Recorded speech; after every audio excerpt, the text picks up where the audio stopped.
don't back down, we gon' fight, we come alive. We come alive.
We ain't come to play, we don't run away. We gon' elevate, watch us elevate. We on a mission, yeah.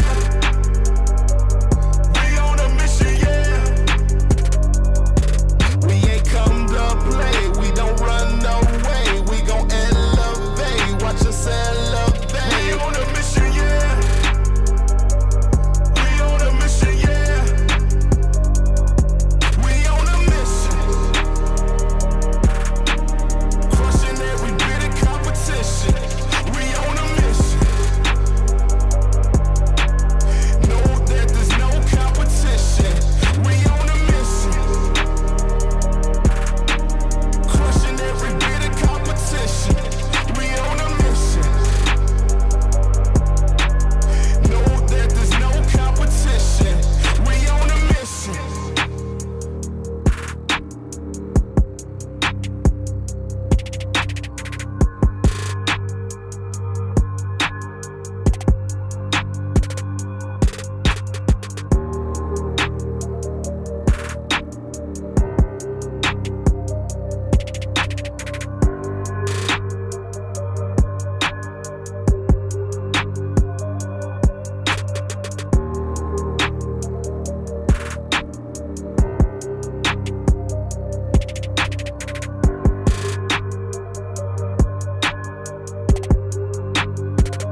look at the progress.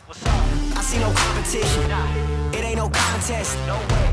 You ain't in discussion, not even a prospect. Yeah, you better go and get to meditating. Yeah, we coming for you, no hesitation. Might as well call the league up. Tell them put the trophy on reservation. Been going up, that's elevation. No holding back, no preservation. Treat off season like postseason. No days off, this dedication. Game time, don't expect us to play nice. We got plans to take every record home. One thing you should know is how to. Yeah, you better go and start meditating. Yeah, we coming for you, no hesitation. Look. Yeah, no holding back, no preservation, no off days, this dedication. Game time, get out the way, we coming through. Check the hang time, been on top, ain't nothing new. A lot of talk, whole lot of noise, but ain't cutting through. Word on roll, you got a couple L's, you'll have another soon, don't sweat. Whole lot of sacrifice, no regrets. Whole lot of dubs, but ain't done yet. Say you the one, but ain't one yet. Running the game, ain't take one step. Hold up. Yeah, all emotions aside. There's nowhere to run, there's nowhere to hide. How you gon' play when the game on the line?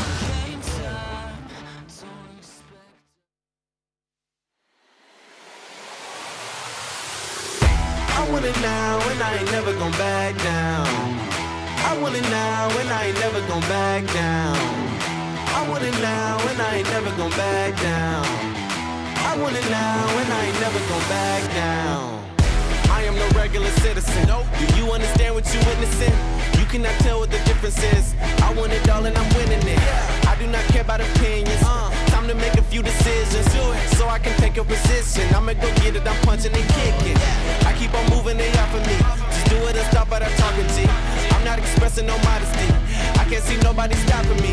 If there's a problem, I gotta solve it. Straight to the top, I can't see myself falling. I gotta grab it, there's no time for stalling. Number one stunner, don't have other options. Now I'm fired up. I'm sorry, brother, your time's up. I see the top and I climb up. I came from the ashes, I rise up. Rise up, rise up. I want it now, I gotta rise up. Rise up. I want it now, I gotta rise up. Rise up. I want it now, I gotta rise up. Rise up. I want it now, I want it now, and I ain't never gon' back down. I want it now, and I ain't never gon' back down. I gotta go for the gold. I need to switch up the mode. I'm gonna win on my own. I'm in a whole nother zone. I reached the pinnacle. I don't have time, this is critical. It's time to finish you. I don't care who I just did it to. I gotta go for the gold. I need to switch up the mode. I'm gonna win on my own. I'm in a whole nother zone. I reached the pinnacle. I don't have time, this is critical. It's time to finish you. I don't care who I just did it to. I want it now, I gotta rise up, rise up. I want it now, I gotta rise up, rise up. I want it now, I gotta rise up, rise up. I want it now, I gotta rise up, rise up. I want it now, I gotta rise up, rise up. I want it now, I gotta rise up, rise up. I want it now, I gotta rise up, rise up. I want it now, I gotta. I want it now and I ain't never gon' back down. I want it now and I ain't never gon' back down. I want it now and I ain't never gon' back down. I want it now and I ain't never gon' back down. Said I'm fired up. I'm sorry your time's up. I see the top and I climb up. Came from the ashes, I rise up. Rise up, rise up. I want it now, I gotta rise up.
the City of Love, Paris, for semifinals of EMEA Masters Summer Split 2025. This is it.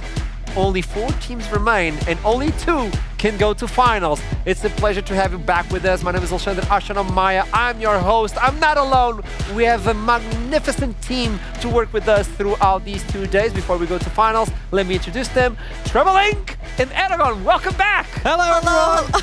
Oh, I hear you. Oh, good. The rat got toppled. Oh, the rat! What happened? Did it fall? He fell off of the Eiffel Is that Tower. an omen? So he's now upside down. I don't know if this is some sort of Prophecy. prophecy. Yeah. Oh, no. Oh, I'm no. saving the rat. You Save just the rat. propped him up. It's okay. Rat is saved. Rat is saved. Welcome back. Nothing happened so far. And also, we have a voice joining us from back in the day. One of the oldest play-by-play. When he was young. Yeah. He's not gray yet, but it's hip brain. Say hello. I am grey. If we're going to be completely honest. You have a bit of beard, Gray. Yeah, I know. I'd have a bit of beard grey. Side of the That's hair's why going he as well. shaved it, Hello. so you can't see. I'm not going to be alone all day. That'd be real sad, wouldn't it? I mean, I think some people would rather not be with me later today, but I'll have these 2 joining me on the desk. I'm not excited, actually. It's been a year since I was last in the studio. I bought this jacket last time I was in Paris as well, so I thought I'd wear it today. We went out shopping as well. Yeah, We did? I remember that. Yeah. Now I'm muting him so we can go with the show. But lovely to have you back with us. I'll gonna be see back. you soon. He's Go going back to be to your back corner. really soon. Don't worry. We have a surprise for him, for you, and for you guys at the desk as well. I won't say anything. What I can say is, so far, EMEA Masters has been a blessing to watch. We had so many surprises, and we're going to do a little summary of what happened. Don't be afraid. Yes, this happened. Oh, my God. What is that? That is like the first time like somebody shows you an Excel sheet and you're like, what in the world is Yeah. going on? 32 teams. If you thought Swiss stage at Worlds was very complicated, this was a little bit That ain't more. nothing. Because right here, you don't need 2 wins and then you play a best of 3. Right here, you needed 3 wins and then you have to win a best of 3. Yeah, it's from 32 to 16 and then to 8 and onwards. It was a mess. Just looking at this for the first time is super confusing. So don't blame me back at home if you were lost. But yeah, it's been a rough one. It's been a wild one. I think this whole Swiss stage has been very convoluted. Portugal actually did well over there on the Swiss stage. We didn't make it though. Oh, yeah? As we talk about playoffs, and that's where the teams only get a chance, only get a best off. And if they're gone, they're gone. They're promoted to viewers. They join you folks back at home. By the way, I can see you on the chat, so I expect to see a lot of messages. And we'll You're flood going to the see a lot of XDDs. Oh, can we get some XDDs on the chat? Just to test the chat. Sorry, moderators. As we move on into the playoffs bracket, and this is where we land right now. We're on the semifinals. If you look into this, a lot of surprises, a lot of blessings as well, if you like League of Legends. How can you describe this so far? Man, okay. I'm saying this with like a full heart and zero disrespect, but that top 4 of the bracket is absolute Armageddon. First of all 4 LFL teams made it to playoffs, and this is always going to be Armageddon when they do. But 3 of them landed on the top side bracket together with Turkish #1 seed and our 2 NLC seeds. And I say our because we do come from the NLC, right? Yes. So we have watched them, and it was absolute a blast. Yeah, that top bracket was really interesting. My favorite team, actually, and that was Vitality B, and they got pummeled. So I was really sad about that. I was really hoping they would be, down in the lower bracket. Sorry, not lower bracket, right? The bottom half, and maybe we could see them go further. We did get to see like a lot of prime team leagues joining in, and that was cool as well. Well, that was But absolutely fantastic because I feel like Prime League teams don't necessarily have a reputation of making it far to EMEA Masters. And right here we had Big, Ross, and Unicorns of Love 6th edition. I want to give like my big shout out to Ross. They literally came from Div 2 this year to make it to EMEA Masters and have such a successful and long run to then only be taken out by Heretics, which is one of the tournament favorites, is such a successful year for the organizations. Congratulations to them, and big shout out to Zagog because I truly think as a jungler he's got a lot more to show. I was going to say the exact same thing. I was like, And we haven't even rehearsed that. First of all, I thought his name was funny. So I started paying more attention. I was actually kind of impressed, with Rossman's Zagog. that's how it starts. Big fan. That's how it starts. That's how he finds players, bro. Yeah. And then you hype them, and then they lose. So be careful to them. Yeah, be careful. I He He's will not be. playing. He's I not won't playing. curse He's safe. anyone today. What I can let you know is, before we go into the draft, before we talk about the teams, we always do something special at the NLC, and we like to include the chat as well. So we're going to play a game show. Today's game show is quite easy. It's called Nikonary. We have a tablet. Again? I'll Okay. give you a name, and you have to draw the champion. The person guessing the champion you're drawing is no other than Hiprain. Oh my god, I'm just so thankful he's not drawing it. That's the only thing I'm thankful Everybody's thankful Yeah. for that. Everybody likes that. I'm a good artist. I'm a good artist. I don't know. for. Said only himself. I don't know. So I'll give you this pad and you'll draw on it, and I'll give you the champion for you to draw, okay? So, Trouble, let's start with you, if we may. You know how to use this, correct? Yeah. Press this. Yeah. Blah, blah, blah, blah, No, I blah. saw you having a And- peek and there. then Don't do go that. back. I'm Yeah. not. I can't There see you anything. go. Honestly, we need to do something, or it's just going to be us This- sitting in silence. I've got watching way too Jaws. many Is pads your on me. champion. Okay, cool. Okay. That is your champion. You have a minute to draw it, and while that minute is going, Hiprain, you have to guess it. If you get it correct, she gets a point. Okay, I have to put my mic. Wait. Yeah. Can I? Hide the oh my mic. god, I'm gonna multitask. Why don't you get Hold on. Aragon to be your mic stand? I can. Dude, look at Hey, this. that's He's too that's far big. away. He's too far away. No, Wait. it's okay. I got We this. buy I got time this. because I'm going to be talking I to don't got you, this. Hiprain. Don't Okay, worry. you got questions for me? Trouble, are you ready to do this? Let's start the draw with that champion right now. Hiprain. Oh, it's on there. I can see on the Yes. screen. I was looking into Huh? your No lovely color, eyes. no color. We got a minute, Trouble. Start drawing. Yeah, 5 seconds are gone. Chat, if possible. One. Try to land that as well. No writing as Two. well. This is numbers. This is against the rules. Yeah, no? I don't think you can put numbers. Trouble. This isn't making it any better. I'm gonna be real. What are you doing? This is like one of those non-verbal tests. Oh, IQ tests. it's Aatrox. Aatrox, it is correct, although I'll give you half a point because you used numbers. I didn't know, teacher. Sorry. Yeah, I understand, but I think not- you're kind now. I think what words and numbers will exclude now. Okay. Yeah, but that was So Aatrox. I'm winning now, right? What do you mean? What? Yeah, How you did still it haven't be? played. What? You know the rules. Okay. Wait, what? Okay, I'll My give turn. you your Should turn now. I run over and check the word? There you You want me to do that? This is your I'll have a champion. look. This is so chaotic and I love it Oh my already. god. This is making for good telly, isn't it? I love it. Okay. Are you ready, Aragon? I'm ready. I In don't know where 3, my mic. 2, 1, draw. There you go. Chat, also try to get it. Look at this.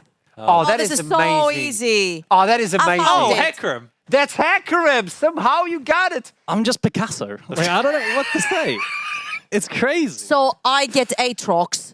He gets Hecarim. What do you mean? All he has to do is draw 4 legs and a tail. Here you go, It's Trouble. Yeah, drew random. two. Don't fall too far behind. This is you, by the way. Okay, half a point and 1 point so far. They're kind of close. This is you. What are you on about? What is this? Oh, welcome home, Duckling. Getting the game shows rigged against you. Let's go. Third one. 1 minute. Oh, I got this. Oh, that's so good. Wow. That's really good. Actually, I think it could be a few right now. That's Wait, so good. On Hip brain. Earth. Oh, Kindred. That's Kindred. Oh, Well wow. done. Wait, that Well was pretty done. That good, was no? so clean. I Let me thought see it if was the chat. on. Thank Is it you. a The ram? chat instantly It's a got ram. I it. thought it It's was a on. sheep. It's a sheep. Yeah, well, That there you go. was so good. Did anyone get it? Yes, a lot of Shout people them out. got Shout it. them out. Who is it? Okay, we got socks. Socks? Yeah. Socks? What? Sock? We got shark person as well. Oh, we know shark person. Okay, very sharp. He's very sharp. Oh, Sharky Yeah, boy. shark. I love my Shark. Sharky boy. My Okay, turn. this is you. Okay. Oh, Archer. He saw it. Archer, I Go just next. saw it. You saw it. I just saw it. Okay, whisper a new one in my ear. Whisper a new one in my ear. Don't whisper it. He can't. Just He has a shut- microphone. I'm looking True, away. he can't do that. I have a looking away. microphone for the Can I entire give him one? studio. Can I give him one? No, because we have to show it. Okay, you have to give I him can one. give him For one. the production. Yeah, we now won't it's have if it's that correct. one for I'm him. la la la la la. I But don't want to hear this. I might Say have when you're ruined done. the show. I gave him one. Improv. Okay. It's fine. So we. Improv. It's fine. I don't That's know as totally well. on me. I'm gonna be real. Yeah, I really you- messed that up. That's Don't worry. totally on me. Don't Ready? Are worry. we ready? Go Yeah, on, let's go go. on. Production, we don't show the picture because it's a new one, but it's okay. Thank you. Okay, I have no idea what this is as well. Okay, I know what it is. Wait, really? Yeah. It's so obvious. Terrible. It's not. Okay, apparently I don't know what it Oh, Oh my I know. What is this? I can say if you want. Undo. Can I guess it? Drawing. Okay. No, 'cause I That already to know. me looked like a guy surfing 2 static shivs. That's what that looked like to me. Where's Picasso? What is happening, bro? Oh, that's more Dude, obvious. you are cooked. Okay. Oh, Gwen! Oh my lord! Why did I listen Was to my that Gwen? competitor? She gave me an impossible one to draw. Not really. But that's a point nonetheless. That's a Was point that nonetheless. actually Gwen? No. Oh, it was not? You really think Yes. this is Gwen? It no. was. I'm assuming I'm allowed more than It one was guess. Katarina. Oh, of Okay, course she honestly- went cat, of course. Okay, with the static shifts, I don't blame you. No, I thought it was Cassante, Yeah, that the was- first one. Because that like was- big The weapons. knives are like. Not that They're big. not funny. Okay. I No, literally pick my a thing. turn? Yeah, it's your Okay. turn. Oh my word. I'm not looking. Sorry, let me clear that. Yeah, this is the last one. Trouble's had one extra. Because she made it. You know? Don't worry. Don't worry. Don't worry. Okay, let's Go go. on. 3, 2. Okay, she's doing it. Oh, obvious. Obvious. I swear, if you don't get this. Okay, if you don't get this, I won't judge you. Is that what on earth? Is that Nidalee? You're quite close. I think you've thrown him off a little. I bit. like With- that with someone certain always aspects. says Jin. I think he's lost. Okay, you know what? The chat- Callista? I know the rabbit hole he's Hey. down. Yeah. I'm just letting you know, Hip Rain. Everyone on chat got it.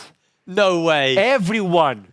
Did anyone get Katarina? What are I you don't think so. Oh. What are you drawing? I swear, if you don't get this, Hip Brain definitely thinks it's a girl. No, but isn't it good?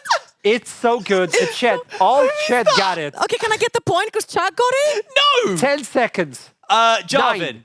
8, What is he holding? Varus. 6. What is Yorick! how- Yorick! There you go. Does Yorick have long hair? No! Yes? No. He Yes? does. He does. Yes? Does He he? does. He Yes? does. Really? Oh. He also has a shovel. What other champion has He a has- shovel? That wasn't a Look. shovel, that was a spear! He has a few hairs. That is a weird Sparse. spear.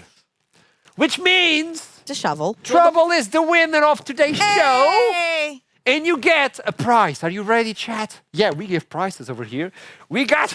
Not again. Oh my God. Are you serious? You are blessed to have... Oh, Another cat shirt. I have this shirt.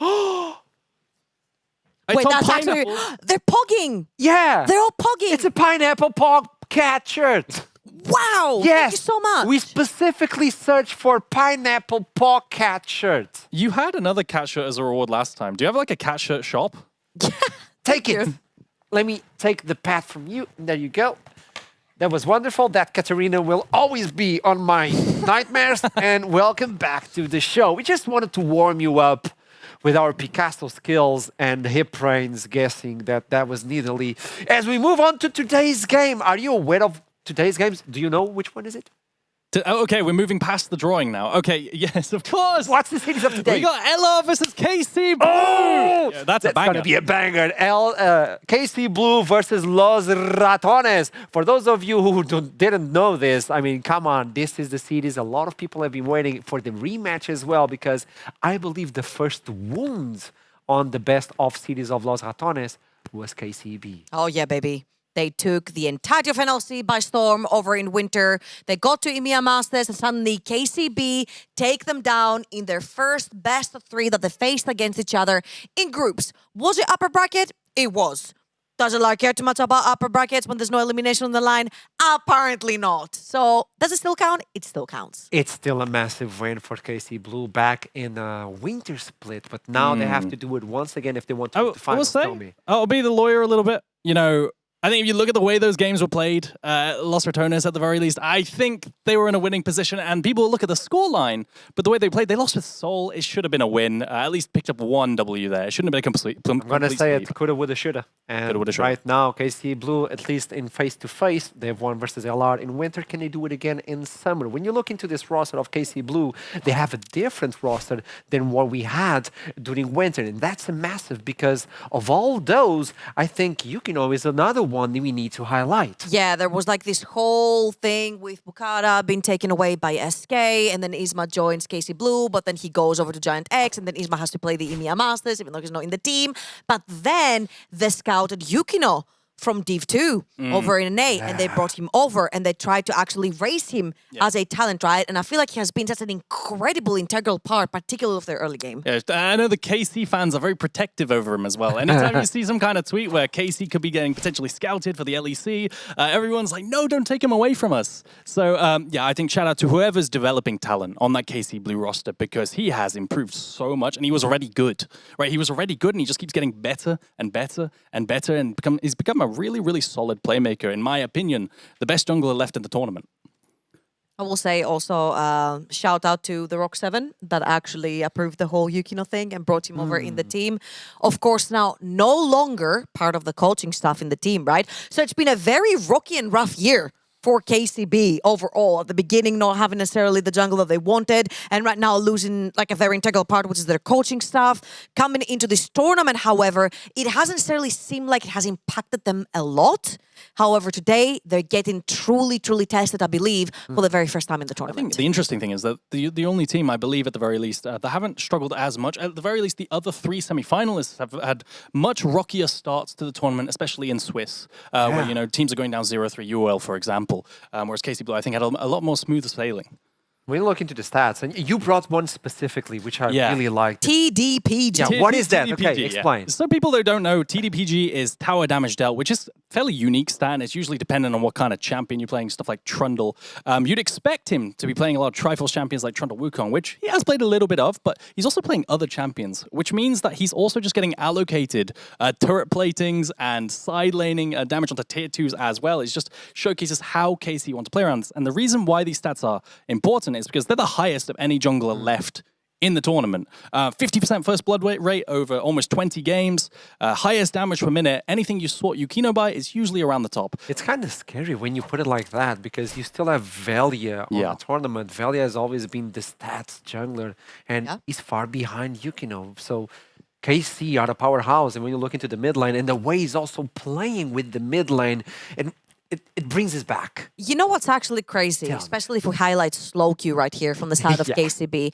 I remember the guy back in 2022 in the NLC, he was popping off on things like Yone, Sylas. Like you see this champion pool right here and you're like, who is this guy? That was the Yone, Sylas, Yasuo, and most of all, LeBlanc guy. Yeah. That was his true pick, which in a game 5, he can still have a lot of power, right? If a lot of the stuff is out. However, he sort of faced the same sort of trajectory as Cream, the assassin guy who's learned how to play those control mages to then be able to justify having an even more crazier jungler, since now slow Q is the one that stabilizes that mid lane. But I think similar to Cream, you still like it when he goes back to his old picks. Oh, absolutely, absolutely. The slow queue picks are really, really good. And there's a reason why we keep hyping him up every tournament. Last time in Masters, Don't do it, don't do it, don't do it. We talked about it. Do it. You know, I was saying, you know, scout this guy, he's super, super good, and he may or may not have 07. No. a bit of an int last time. But I believe in him again.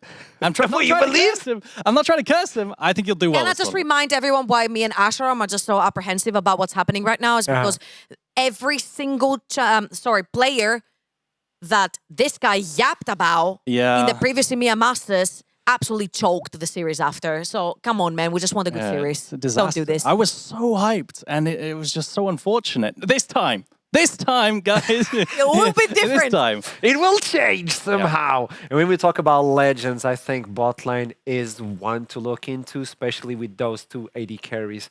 3XA versus Crowny, there's a lot to talk about. Both of them have stepped in like massive stages, and the way they play right now as well. When you put them face to face, you're like, they should look similar in terms of stats. It's not the reality, but when you look into the gameplay, it's different. Let's show the stats on the head-to-head of Crowny versus 3XA. It's different, but First of all, a lot of people will also remember 3XA as Exakick, played for SK Gaming over in the LEC. Crowny has also played in the LEC. I think 3XA's tournament is probably one of the best he's ever had. He's absolutely stomping his opponents in lane. He translates that into skirmishes. He translates that into fights. However, because earlier we mentioned how KCB had a more easygoing tournament overall, it's easy to look good when your team is really doing well. No, exactly. And I like how you mentioned that, because I think Crowny has suffered a alongside the team, especially in the early on, because these stats are including the whole tournament where they suffered early on in Swiss stage. So naturally, you're going to be down as an AD carry when your whole team is not doing so hot, right? I think there was a big thing. Was it Guma who said the AD carry is the egg in the ramen, you know, and if everything boils, it's not so great. But Crownie, I feel like he's the one keeping the ship afloat. The playmaking that this guy has. I mean, just look at this play. 2v3ing at 14 minutes. This blew the entire game wide open. Finding a kill 2v3. And he's doing this over and over again, right? He is the aggressive playmaker on the team right now. Everything will stem from him. If he's on 2 items and he feels like he's strong, he's going to say that. He's going to go in. The same on 3 items, the same on 4 items. If he has an item advantage, they're fighting. And it's reflected in how the game looks. You were talking about the way they started this EMEA as well, and obviously there's a little bit of a shadow on Los Ratones right now. I think best of 5s, they're way too comfortable. You look into the stats and the amount of best of 5s they actually have, but the way they've been working right now, it's scary. The start of it, when you look into the Swiss, I think that's the start you want to highlight. It was not the greatest start. It was kind of shaky. Everybody was having doubts of the Rats. Tell me, Treble. Okay, listen. Yeah. Swiss stage might have actually eliminated like the group stage. However, it hasn't eliminated the fact that if Los Ratones are not on elimination point, it's fine if they lose a couple of games. It's fine if they lose a couple of series. And it's actually historical that the teams that play the most through Swiss stage get further when it comes to playoffs as well. These guys play, what, 3 best of 3s? They went 3-2, 2-3, sorry. And then they played another 2 best of 3s. And then it was like, okay, now we can make it because we don't have another choice. They just went 3-3. And then if you lose one more, you're out. But other than that, they did great. I agree with you. And obviously when you put into the bigger spectrum, it's hard to put like a single fault or what happened before, but I do think Velia was struggling a little bit with Assassins, the way he was playing versus the Kiana or even Nafiri. But he's getting back to it, right? He's adapting, and that's what I really like about Velia. But when we look into the Velia, Erdogan, talk to me a bit. It's Velia as well. Something I was actually really, really passionate about, not just Velia, is actually the overall drafting. Trouble, do you want to take it on Velia? Because I think you were pretty passionate about some things like the Kiana. I mean, okay, his stats don't look great. But again, it's really hard to look good when you have actually struggled through Swiss stage. And I think particularly the jungle got hit pretty hard because I feel like Los Ratones versus the things like Nafiri, Zed, Kiana in particular. Kiana was like a big thorn on their butt, what was right? it? You said he didn't play. He played. Was it 18 games? 18 games in a row of Kiana after this.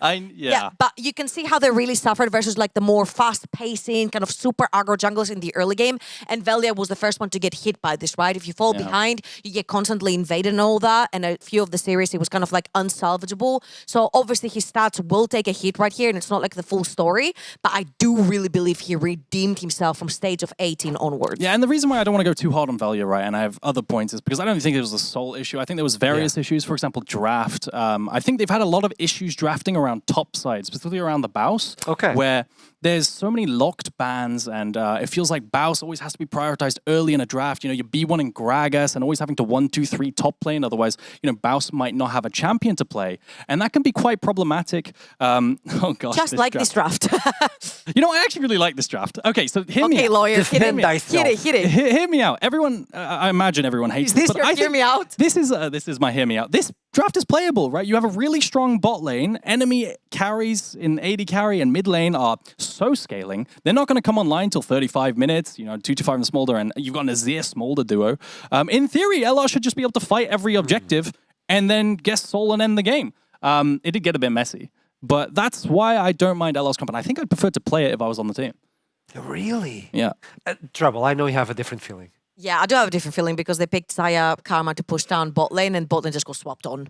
So they never had any threat on enemy AD carry. However, the one and only B of them all made a huge difference at that dragon fight that we're just about to watch on our screens right now.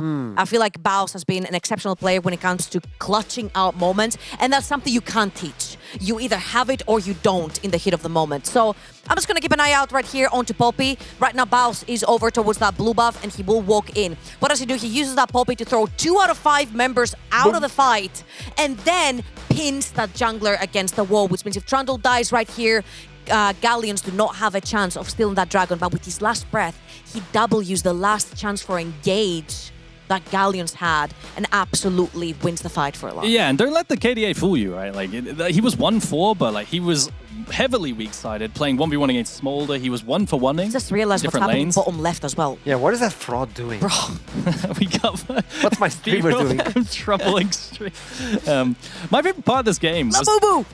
they got Ocean Soul, but then it was still a struggle, right? That game was still a struggle because they were against Azir Smolder and they got wiped on mid lane at one point. And then they had a crazy play where Nemesis had to steal Nash. So With Veigar. whilst this was all great, I think there were struggles, right? I think Baus was really, really struggling at some points. Nemesis kept dying on side lane, getting picked over and over again on this Or mid lane. Veigar.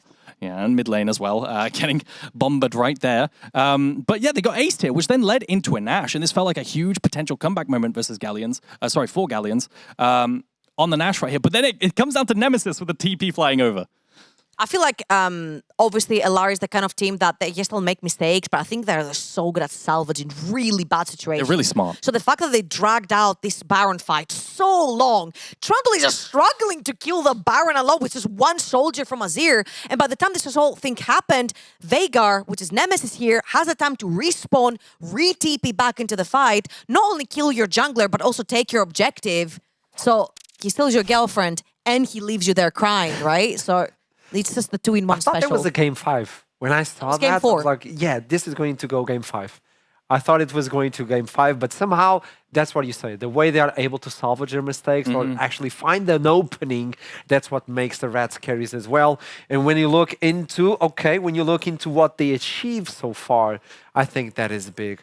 Let's put KCB on the left side, let's put Los Ratones, and there's so much history for KC Blue. For Los Ratones, as soon as they appeared, they've been dominating, and we have to respect that. So let's bring in the graphic of both of them. This is absurd. If you look on the left side, spring 2021, summer 2021, spring 2022. KCB, or KC back then, when they won everything, is the only team at EMEA Masters that has ever been able to win the back-to-back-to-back. That was the three-peat of KC back then. And LR is the only team that is that close to equalizing the score, having three-peat as well at EMEA Masters. Correct me if I'm wrong, though. Wasn't it 2 splits before? A year, so then it would have been over a longer period of time. Yeah, that was over a year and a half, whilst LR have the chance to do this in 1 year. Yeah, so still really, really insane run, right? And looking at undefeated, 18-0, I think it's definitely on KC to protect their legacy right now and come back into versus LR right here. Also, very importantly, this would be a record for LR because they would have won every single tournament that they have played in. Because even though KC dominated Europe back then at EMEA Masters, domestically, they were having a few whoopsies. So that's the Golden Rat. We've talked about it before. We talked the Golden Road most of the times, but we have a rat over there.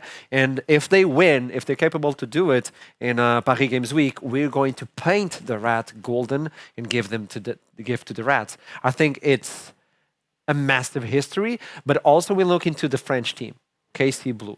You talked about the way they dominated Europe, and this is the big opportunity to not only bring that back, win an EMEA, but also play in front of Paris itself.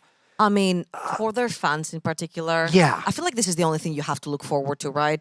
KC is not at Worlds right now, so you don't really get that big international, but the KC fans are passionate about KC Blue as well. This is where they started, EMEA Masters. You know, LFL is where this organization first took off. So I feel like the fans are really looking forward to potentially even see them in the finals in an arena to roar for them. So we're about to jump into Champions Select. Before we do that, I would like to get final statements on what you think is going to happen on these cities.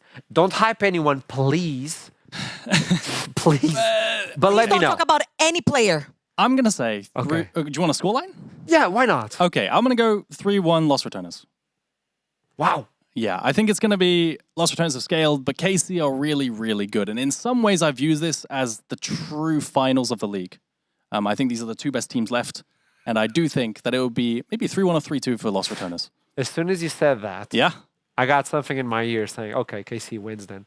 Because you cursed everybody. Guys, How did I get don't this worry, rep? You can't curse teams. You can only curse players. Ah, my He doesn't bad. have On that me. superpower. On me. What about you? Final statements. I'm also thinking this is gonna be a 3-1. A 3-1. Yeah, I feel like there is some sort of pressure every time you play with nameplates on, particularly versus LR, that we have seen under over many teams that they have played against in the best of 5 scenarios, and LR always come out on top. Yeah, last thing is, I know the head-to-head was good prior to this, right? The best of 3 that was won by KC Blue, but I will say that I don't think it was a true, and I also think they've improved. I don't think it was a true representation of the skill. Well, this is it. So as I allow you all to just go into the draft itself and join a hip brain, I want to tell you back at home, that this is it. From one side, it's a king trying to get back into the throne, to play in front of their own region, to finally get the EMEA Masters trophy that has been so far away from them as soon as the Rats join in. For the Rats, it's about making a clean entire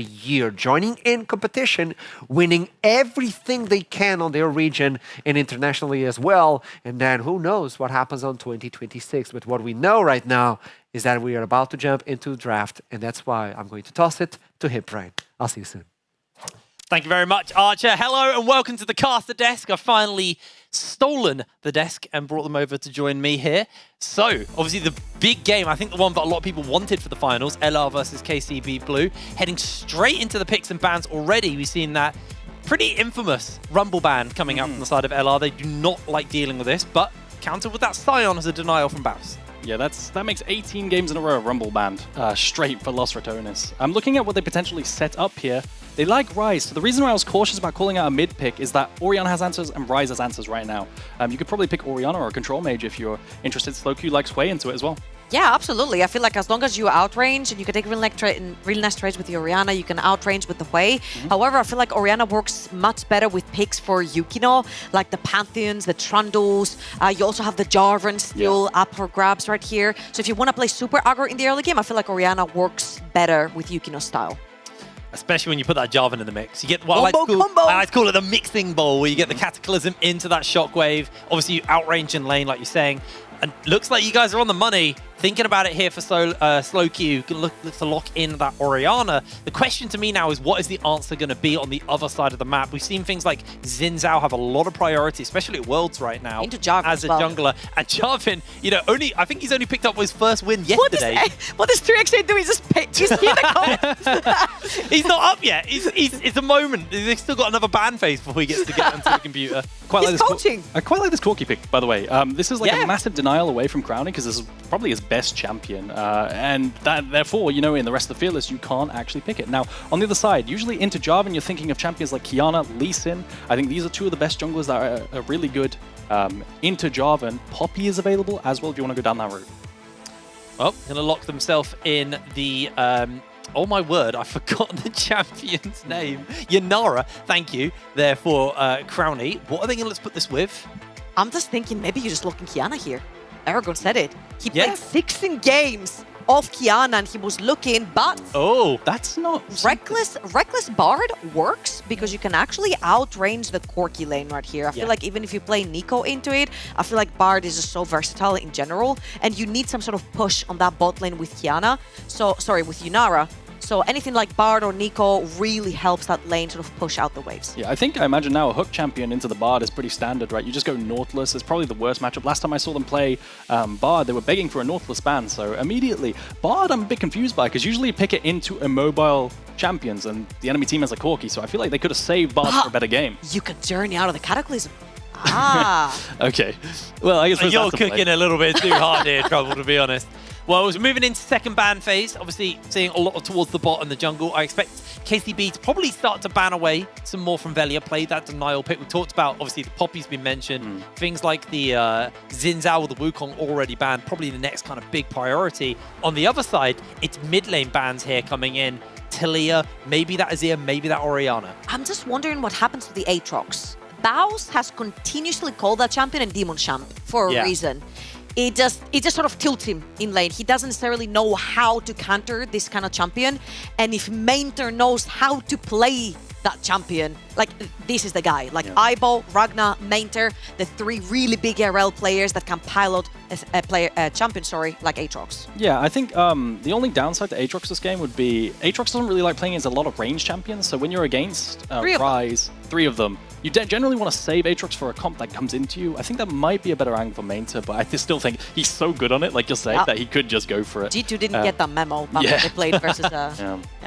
But Poppy banned, that's a Poppy jungle ban, as well as a ban towards the Baus. I think that could line up for a Cassante blind if they really want to take that away from the Baus as well, because he's been leading towards it. They're probably going to save R5 towards top lane, though, and match mid. And here, this is where we find out what Slowq's mid pick is into the Ryze. I really do think, the Hui could come out. That's what they went for last time. I don't think it's going to be the KCB. Okay. No, I think that's good. It is. Okay, so you're fighting range with range right here, right?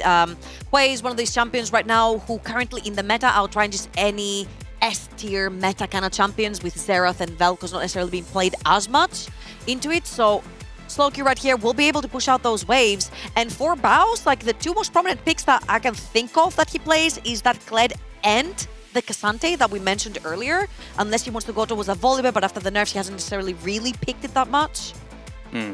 I'm just thinking about the blind picks here. Okay, so they're going to go towards the Vi. Interesting. That wasn't on my list. He's laughing.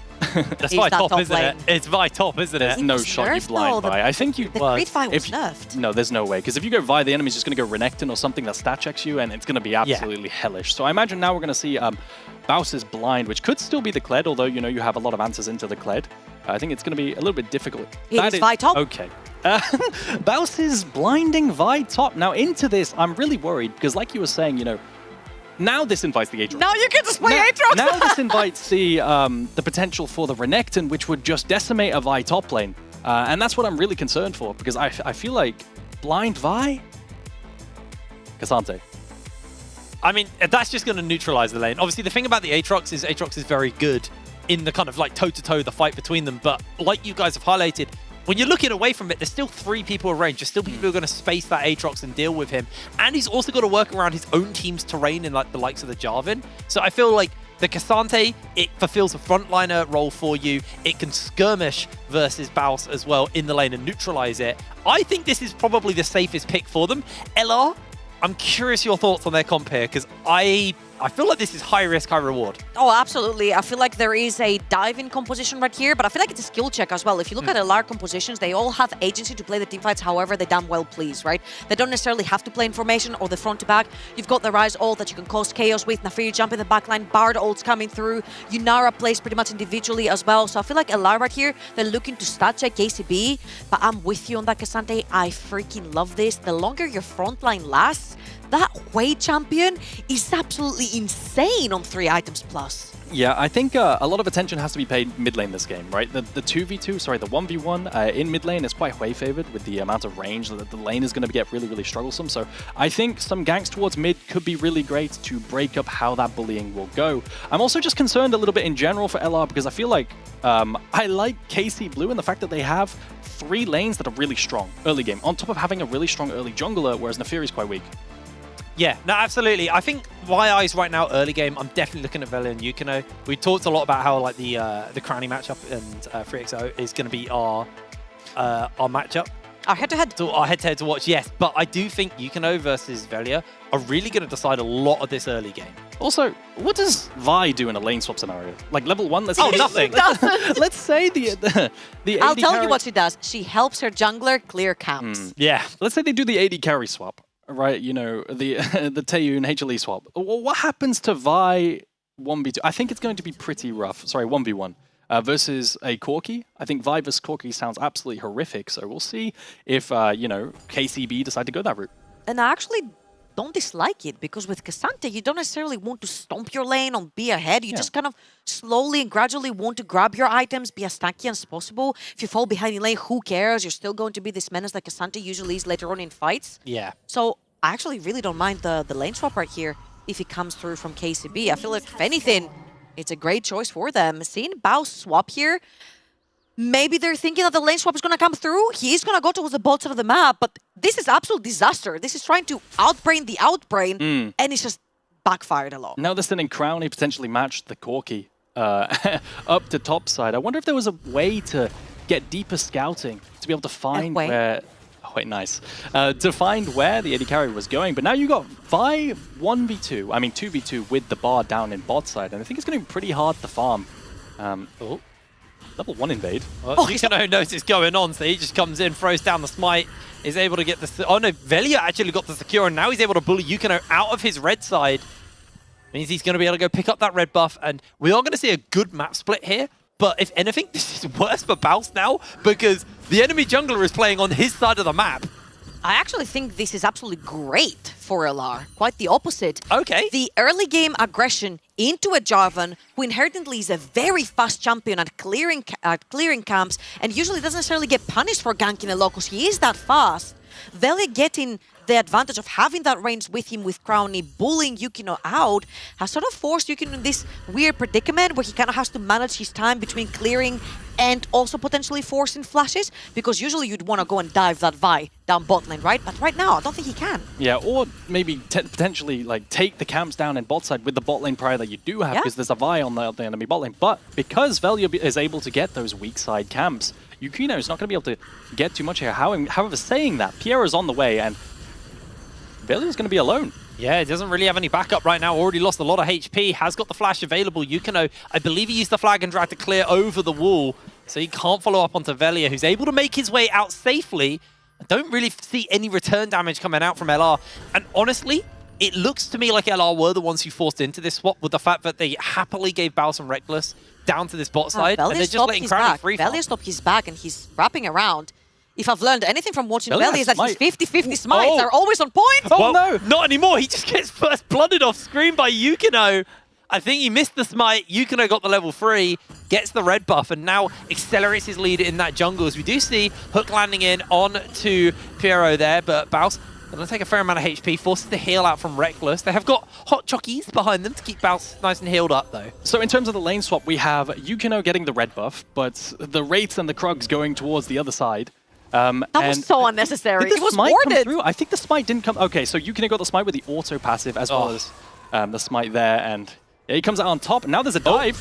Diving onto Baus, he's going to go for the flash, dodges away on the hook, and made to get a couple of tower shots in, but that is going to be KCB making their way out of the dive. No one goes down. And that was the whole point of the early game invade, stopping the Jarvan from getting down there, level 3 with that red buff, diving the Vi, isolated under tower together with the Bard, and they do catch that moment later on because Yukino was able to be successful on that invade, go back, reset, run it down bot with Brutalizer. And this is the player that has a 50% first blood rate. Yukino has been so good this entire tournament, and he's only just continuing in this game to farm these first bloods. Now, the problem I have is that the Baus is feeling the ramifications of this swap.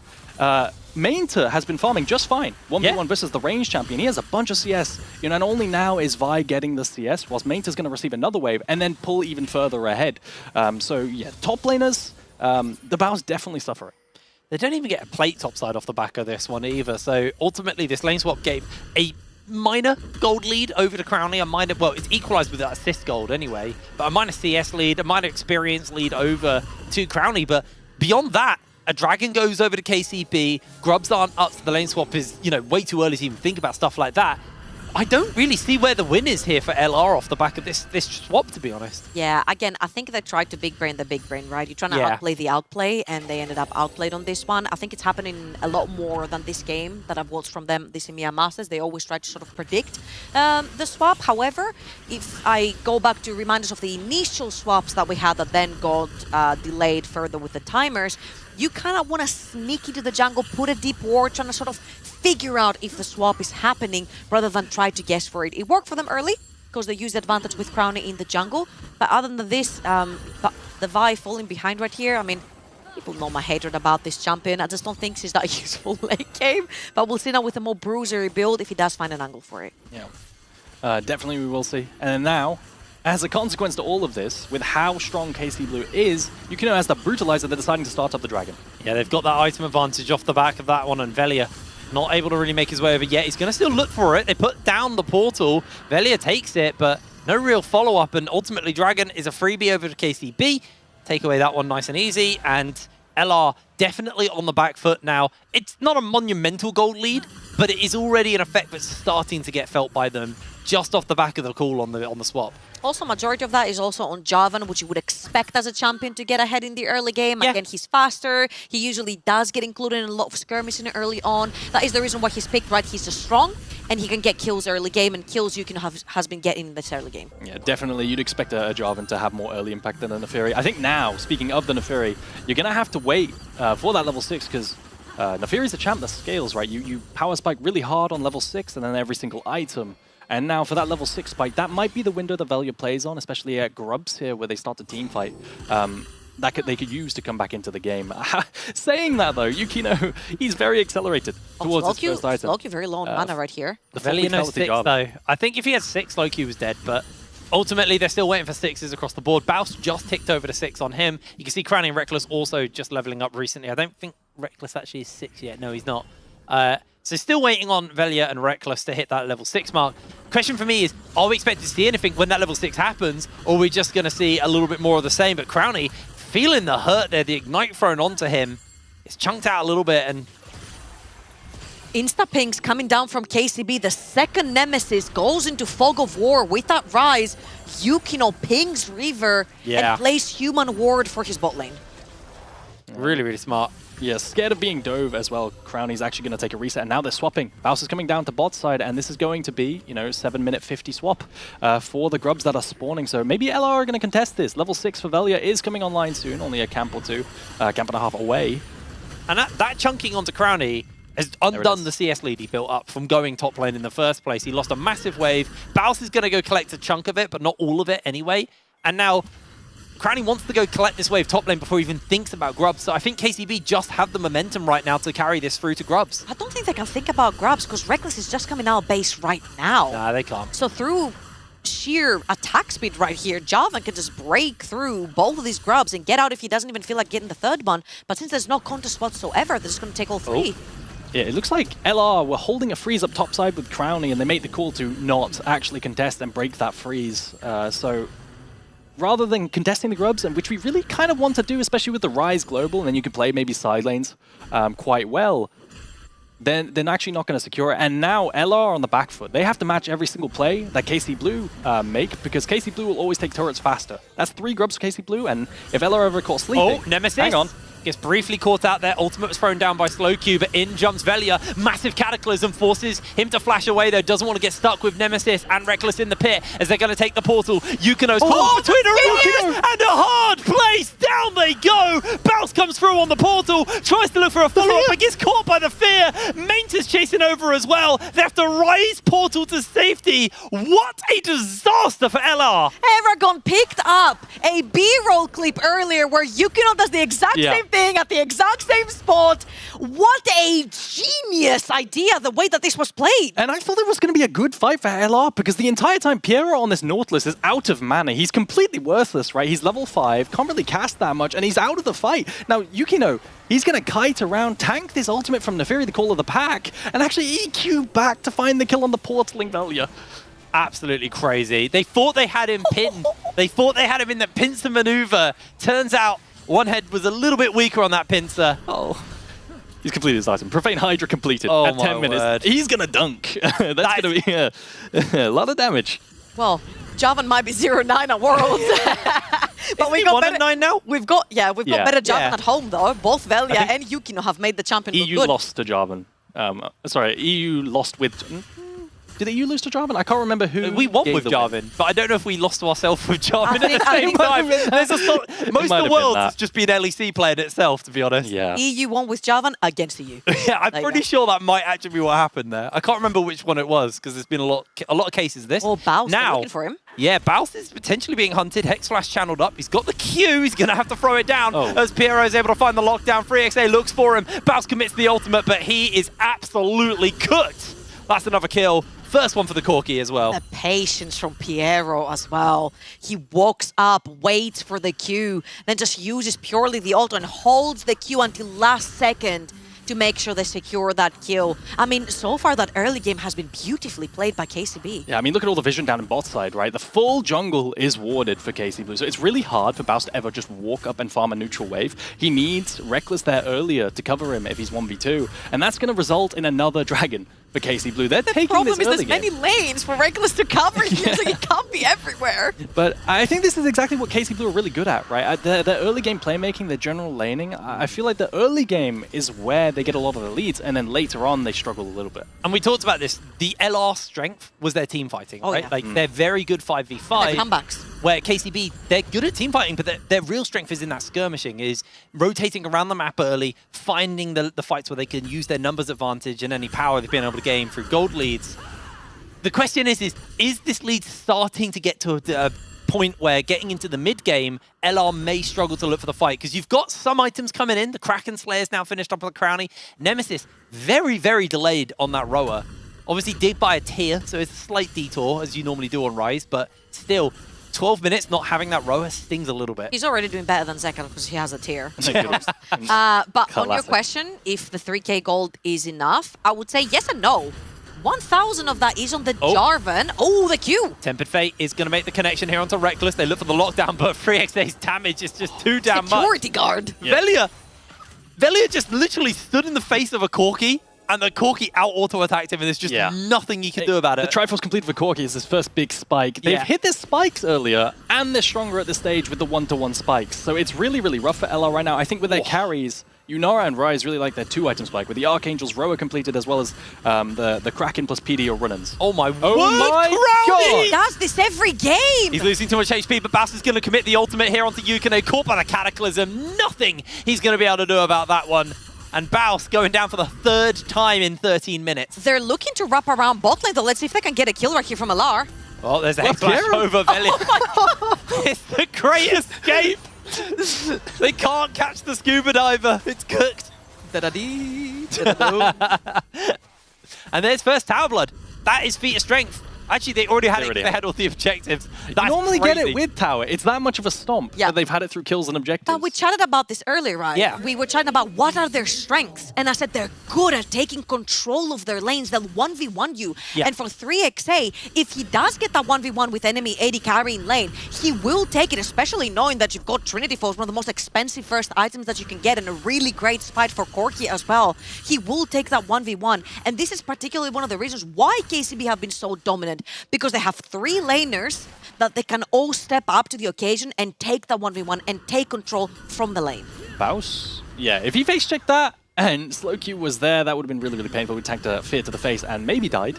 He's really broke right now. I don't know, did you want to take a look at his inventory? I literally saw it like, wow, we're A 14 minutes Warhammer. in, and that goal is not even close to being done. This is why I was question marking it in draft, right? Because when you're blind picking top lane these days, you also have to function weak side on lane swaps. I think Nemesis is going to be fine. He's going to phase rush out of here. But Vi can't, right? When Baus also can blind pick Cassante, it doesn't really make much sense when you want an AD champion. I think we're finally going to see that rower finished up. It means you do get a later level as you level up. So it technically, you know, you get a little bit of niceness off the back of that one. But ultimately, it's a late time to finish a rower at the 14-minute mark, just shy of 15 minutes. You do have your Kraken Slayer. Like I said, it's been sitting on Crownie for a little bit. He's got his Berserker's Greaves. Nemesis, definitely going to be harder to kill now that he is starting to get a bit of those health stacks in there. Although Pure is still thinking about it as Shelly gets summoned up. But look how well they're playing the top side of the map. They've got Slowq literally walking out the blue buff ramp. You know how frustrating this is as the blue side team to know that the entire top side of your quadrant is controlled, and neither can you push through mid, neither through top. Both your waves have been shoved in, and there's a Herald that spawned. So not only does this go uncontested, but you can also not leave your tower. It's pure dominance. You do have the best champion in the game to answer a Herald take in the Bard. But Reckless is hovering. Reckless has to just... He is on Yukino watch now until that Herald's used. He's going to be constantly trying to make sure he has a rough idea where he is and ghosting him around the map. I mean, he's just clinical, right, from KC Blue. I feel like they've just gone to every objective, been stronger early because of their draft and also gameplay, and then taken every objective, one by one by one by one as Mainter. Baus does no damage. Oh my words. He does get a nice little trade off there, but gets caught back by the Q3. And, like, the tower shots are doing less damage than Mainter's Qs are. Can I just say, that looks like a Jhin hitting a Scion. Yeah, it's rough. It's rough. I hope he's completed his either Sundered Sky or Eclipse. There he is. Yeah. I was really hoping, because I couldn't watch that much longer. Really brutal. I mean, if we take this moment to actually look at where the gold is, you've got a 2,000 gold lead over to Mainta. It's almost a 2,000 gold lead to Yukino. You got a 1,300 gold lead over to 3XA. Like, all of the people you want to have the money right now on the side of KCB have that money. And LR are left kind of scratching their heads, trying to put something together. Reckless is not around. He's topside, so they're going to get the use out of the Herald. They're going to try and look for Velia, not going to make the connection, but this is guaranteed to be a second charge out here from KCB, so they might just be able to answer up with 2 towers off the back of this one. It's heartbreak. They do find the smite to stop the charge in time as the wave will get cleared out. He'll still go down. Yukino is still just going to tank it for the team, and down goes the tower regardless. Charge without. This gold lead is starting to get insurmountable at 5.5k. We're not even at the 20-minute mark. It's just that the item spikes are too strong for KC Blue right now. Even support, there's a huge gap, right? Redemption's so broken, and you've been accelerated to Redemption on Piero already. Yeah. So any fight is just, you're down so much health because of that. And so that's going to be Soul Point now at 17 minutes, which means we're looking at a 22-minute Soul, which LR have to be ready for, and I don't see it. You know, I really don't see how they can. It's going to be a miracle, an LR funny moment. Yeah, this is rough for them. Baus losing half his HP already. It's just going to queue over the wall to safety. Not going to get caught here. But this does feel like a game where LR, the game plan here is not tilt and then look for game 2. Yukino just sent it. He bought Axiomark. He actually really thinks he's playing Kiana in this game, which... He's just abusing these OP lethality cheap items. While we got a moment, I think I should talk about a conversation that was had off air and hasn't been brought up on broadcast at all today. Uh-oh. Please be very picky with what you choose to say. If KCB win this game, I'm waxing Archer's chest on broadcast. You mean best of, not this game? Oh, sorry. By this game, I mean this series. Yeah. And I'm making sure that this goes out onto the air. If KCB lose, one of the team here, we're going to wax their leg. I don't know if that's going to be on camera, to be fair, but we are going to wax their leg. That is mental. Yeah, that was a discussion that was had. Okay, somebody who has experience with all this, that hurts a lot. Yeah, well, I'm the one waxing. I'm going to have a great time. Archer, right now, is probably sweating bullets sitting backstage watching this game. And so is Alar. It's not and looking Cadril good. probably. Yeah. Oh, Nemesis. Oh, there goes the Cataclysm. Good flash out. They do find the Tempered Fate down, but I don't know if there's actually any follow-up to come through. Nemesis is going to try and put some damage out. Redemption will heal up Just both like another teams. tower. And that's a tower 2 over to the side of KCB. They don't have an answer. They don't have Baus here. They don't have Crownie in place. And there's one tower outside the base left open, and we're still not at the 20-minute mark. 5 towers down. What's the resets? Way back in base. Wait. There is. It's not. Almost an hourglass. Almost Hourglass. an hourglass. He still has the Hourglass. Seekers, and that Seekers is going to be so useful. You're drawing attention to it because they're against Vialty, they're against a reset comp. It's going to deny that ability to one-shot. Now, They can't even get past Jarvan. How are they going to get onto Wave? strangely enough, I think that Jarvan is the most one-shottable. Maybe if LR can find some kind of CC onto Jarvan to one-shot Yukino, but honestly, that's asking LR to kill the best player on KC Blue, in my opinion, which isn't always a great win con. 4-0 lethality Jarvan is going to It's one-shot. a little bit questionable to me to see Slowcure here going second item instantly defensive when obviously LR are about 6,000 gold behind. It's really difficult I to walk like out their base. There's so much wave clear. I know you do like it, but man, this way on 3 items could be absolutely bombing the entire rift. Yeah. And right now he's kind of I feel like lukewarm. You just get rid of any opportunity to LR. Oh, Nemesis. no Thought by the flash. Cataclysm. Has got himself the ultimate. Gets EQ the there? shield off. Oh, Yukino! I don't think Nemesis realized how much damage he had there. He has been running this entire game from that level 3 smite steal to this every single play after that. He's been a part of almost every kill. Yukino on this Jarvan, and this is why it's his best champion, why they always pick it in game 1. And they got themselves the Atakan spawning up as well soon. And with the fact that Yukino is running that Axiomark, that ultimate will be back in time fairly soon. So he'll be able to use that as there's an ultimate. Baus is getting all in here. There's a teleport coming in as well. He's trying to find an escape, but the all-out is coming through. The Redemption's going to heal him up. Meta finds the solo kill onto Baus, and that is a guaranteed Atakan. I've kind of lost it. We're just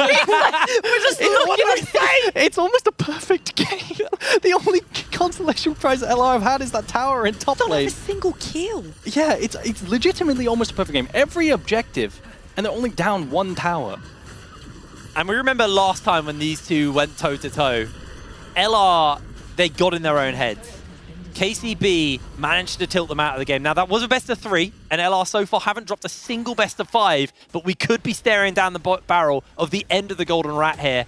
KCB are just demanding control in this game, and Baus just doesn't even get to play. The Q flash? Just, ooh, he was just crowd controlled the whole time. There was a reason why we said this could also be the preview of the finals we could have Yeah. had, right? Because they are clearly the 2 strongest teams that we've had in the tournament in terms of how they've been playing and not necessarily the results that they have had. And they're absolutely delivering. I don't think there has been a team in semifinals onwards that has ever pushed LR this hard. Right, time for some copium. Let's have a look at items right now. LR, 2 items onto Crowny, 2 items onto Nemesis, 2 items onto Velia. Baus is a bit of a lost cause right now, but they do have 3 people who could potentially find a one-shot. And Yukino, he's worth a lot of gold, and you are right. He is the most one-shottable. We saw how much damage Nemesis put into him that was just right, in the 1v1, right? If you have Crowny there, Yukino goes down. It's going to have to be pretty big from them. They're going to find the slow onto 3XA. Not going to full send into a fight right now. Just playing this one safe and chill. Redemption's used just to heal Piero up. And everyone's coming in. The 5v5, this could be the moment. I will say, usually when you bunch up like this in the tri-bush, as they're looking for some poke with the Hui, it's very dangerous if enemy team has engaged in that tri-bush to just group up. LR doesn't have any of that. Their No, they engage is don't. very conditional, like this one. But they're going to full send it regardless. Piero's looking for Baus. He's going to get caught by the ultimate. He's going to jump Ooh, the away. CC cancel. Finds a cheeky little knock-up. Tempered Fate onto 4 by Baus. Reckless. Buys Baus a bit of time to get away from the fight. Piero's alive. He's not going down yet. They're going to use the portal. Oh As my the God. shutdown goes to Reckless. It's the worst possible person to pick up the gold.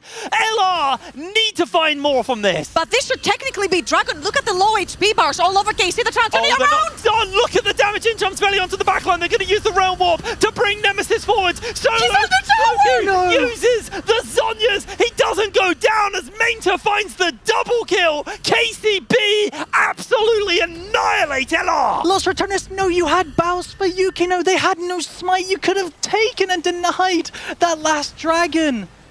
But they overextend, and Velia dives under the tower, gets shoved by the Cassante. I'm not gonna lie, that Rizal sucked. That was dead smug under enemy tower. And this is what we called about your engage is very conditional from the side of LR. And they got a fantastic one here. Great pick onto the Javan. They get the shutdown. But man, have I seen a lot of these Rise ults from a lot of different teams in EMEA Masters. There's still a tower. They tanks a tower shot. Velia just can't assassinate through the barrier, through the shields on the tier 3 tab eyes, and now it's going to be Soul. That was the moment Lost Infernal. Returners could have turned it around. Yeah, that was the only time I thought they had any chance to bring this back. It's going to have to be a miracle from this point onwards. The gold lead sitting at 8.1k. KCB demanding control in game number 1 of this best of 5. And LR, frankly, looking lost with 1 kill onto their support. Like, if Crowny or Nemesis got that shutdown, be a big injection of cash into a carry, but ultimately, you know, it's a Kindle gem. It's a new Magic Mantle I'm onto not your gonna support. lie, when Javan jumps into your face, you kind of have to use everything you have to take him down. It's what they did with that afterwards that kind of didn't align with what we were expecting right here, especially with the Dragon being up and that being soul point for KCB. But right now they have the raw power of the dollar in their pockets from the side of KCB. They've got extra levels, they've got extra items, they've got extra raw AD and AP and HP on their champions that they can pretty much face check LR or even invite them to do that themselves by threatening something like a Baron in 2 seconds. Yeah, they're just going to wait for this Baron, play it nice, slow and steady. They don't want to play too slow. Obviously, there is still some scaling angles, but KCB, they know that they've bought a lot of time, and Reckless, the one overextending right now, they're going to go for the flag and drag. Reckless just takes the portal over to safety. No follow-up, no chase. But LR, you can feel how scared they are of overstepping on the map. They're playing very, very passively, and they have to, frankly. There's no way they can't. The frontline difference is just baffling this game. I don't know how you get past Mainta. I mean, this guy's a brick wall that LR have to break, and I just don't think they can. Now, good news for Lost Returners, is that the Nash isn't that fast for KC. They have a Corki, which is about middling in terms of damage. So they're going to play the trap instead. Oh, Reckless might be the one getting picked himself. Gets caught up, throws the Tempered Fate down, hits no one. Yukino is able to take him down. In comes the flash on from Piero. They're trying to jump over the wall to safety. Lost one. LR just going to have to back off and concede the Baron. Exactly what we talked about literally a second ago, right? They can't start the Baron on even terms. There's still a Rise right there that will shred you if you walk up. So they tried to get a pick instead. They got the flash from Reckless, his life as well, and I mean every neutral objective has gone KCB's way. I just don't see a world where LR can turn this around. Yeah, No, it's good. Ella, they're going to try and get bot lane tower with objective bounty, but that can be TP'd too if Mainta wants to actually contest. And then there's just going to be no objective bounty and no consolation prize on the other side, aside from Baus maybe finishing finally a second item at 26.5 minutes. It's a hard ask. Here comes the teleport, and I think that's enough to send LR away. So like you said, Even the denial cross of the map is gold. defended. It's actually unplayable for them right now. You can see items coming in across the board. Slow Q finishing up his upgraded boots. He also picked up a Horizon's Focus on that base, so 3 items in now off the back of that one. And yeah, we just have to hope Baus is able to put a second item together. Crowny closing in on his Lord Dom, so we'll have some ability to cut through Mainta, but Mainta 3 items? Honestly, kind of 4 items at this point with the upgraded boots. You said you really hope he has a second item, and I said he did, and that's a Black Cleaver. And that's pretty cool because you got an Afiri plus a Yunara. But I don't mean to be a party pooper right here. I don't know if this Black Cleaver is exactly what's going to save LR. I feel like it's go back to the drawing board time. Yeah. It's a 10,000 gold lead right here in KCB. Just have to play it super clinically just to finish out the first game. Oh, this is just on KCB to close this game out, and LR to not let it get to them for the rest of the series, because down goes the towers and the base is going to be quick to follow. 2 towers fall, 2 inhibitors will fall shortly as well. LR can put on 1 fetal attempt to try and hold this game, but I don't think it's going to be enough off the back of this one. Down goes another inhibitor. The Nexus towers are under siege right now. They're going to throw down the ultimate from the Bard. It's not going to make a connection here. As you can see, Baus just jumps under tower to safety, but 3XA is finishing up those towers, and LR just can't do anything. They get caught here by the fears, and it's just the glory here for KCB as down full LR in the first game of the series versus KCB. They are 1 step closer to Paris. Yukino smiling on his big grin camera. on his face. He actually knows he played an insane early game. And that's what I kept talking about when people asked me about Yukino. I'm like, you tried to put this guy down. He will find the time frame where he will punish you. And that level 3 smite in Velia's jungle was what turned the game around. 50% first blood rate, and that only continues. I mean, unbelievable. There it is. KCB walking away with the game 1 under their belt. Still, it's a best of 5. I do hope we go to 5 as well. I think for all of the fans of both LR and the fans of KC, this is, well, for one of these teams, it's the last series of the year. Yep. They're donezo after this, so obviously we want to get as much out of this as possible. I'm going to say it. Go on. I think that draft was horrendous by Lost Oh, Returners. God, yeah, it was that terrible. draft was awful. Alrighty, well, we are going to throw ourselves over to Archer while these two go and join him on the desk. So, Archer, over to you. Thank you so much. And yeah, I'll make Aragon's words my words as well. That draft was something special. But from one side, it was, well, curious. The other side, KC brought in an amazing one. And they knew how to play it. They knew where to start. And that massive early game advantage is absurd. Welcome to the desk. Hey, thank you. Yeah, no rest. No rest. Yeah, the draft was complicated for LR, obviously, but I think for KC, they knew what they wanted, what they needed to get. And when you look into the draft, what do you want to highlight? Because you talked about it, so tell me. I feel like, okay, so KC Blue, they have the same priorities almost every single time. Okay. They've shown the answers to different blinds here, but the biggest and most egregious things about LR's draft to me were that you needed a blind pick AD top laner. It doesn't even need to be AD, but they wanted a blind pick AD top laner here, and they went the Vi. Now, Vi just, these days, you need to blind pick anticipating a lane swap, potentially, right? The potential for it. And Vi just cannot. If you lose that flip, the level 1 where you send someone top lane, you're just completely cooked because it's so useless. They made a nice attempt to make the game a bit more even with that early invade with the Fury, but then it came down to everything else. Why didn't they take the Cassandra themselves? Baus has played it. Yes, it wasn't great, but I feel like that was a much better blind on 4. Pretty sure Gragas was open in this, I think in maybe this they case as considered well. about Mercs. Because still though, like Gragas would always try to find like a useful kind of way of impacting the fight, whilst Vi is a champion that I feel like only Baus has made it work back when the crit build was a thing and he was 100% to 0 like an AD carry in just like a I don't know, clip of fingers. However, my biggest issue with the draft, which is something that Nemesis has also talked about, we have like completely conflicting opinions here, Okay. is that there was no engage on the side of LR. It was like a Bard Q, maybe a Bard R. You could use the vibe, but then she goes too deep, and then there's no follow-up. So we talked about the agents in the team fights, but when it comes to LR, I want them to hold those fights in their own hands. I want them to play the fights that they start. Yeah, I mean, whilst Lost Returners' draft was, questionable, I think there are aspects of that was really bad. Yukino, and in general, I think KC Blue, they were nearly Wait, flawless. he's the first guy you've glazed and didn't choke. He's the chosen one. He went past your curse. Can we refer to Yukino as the chosen one from now on? He He's bypassed the curse of a Eragon. beast. No, I mean, 100%. It was almost perfect, right? I was saying it on cast, Yeah. it was almost a perfect game. Really nice Q flash there, by the way. They only dropped a tower, I think. At one point, maybe they lost another, but seriously, for the majority of the game, it was a complete stomp. There's no way you can look into this and not highlight the Yukino gameplay. The rest of the team was always there as well. They always had his back in the way he was moving during the map. This is my... Okay, obviously this is painful, but now for KCB, my concern is where's your front line? What do? How can you come back if you're on deficit?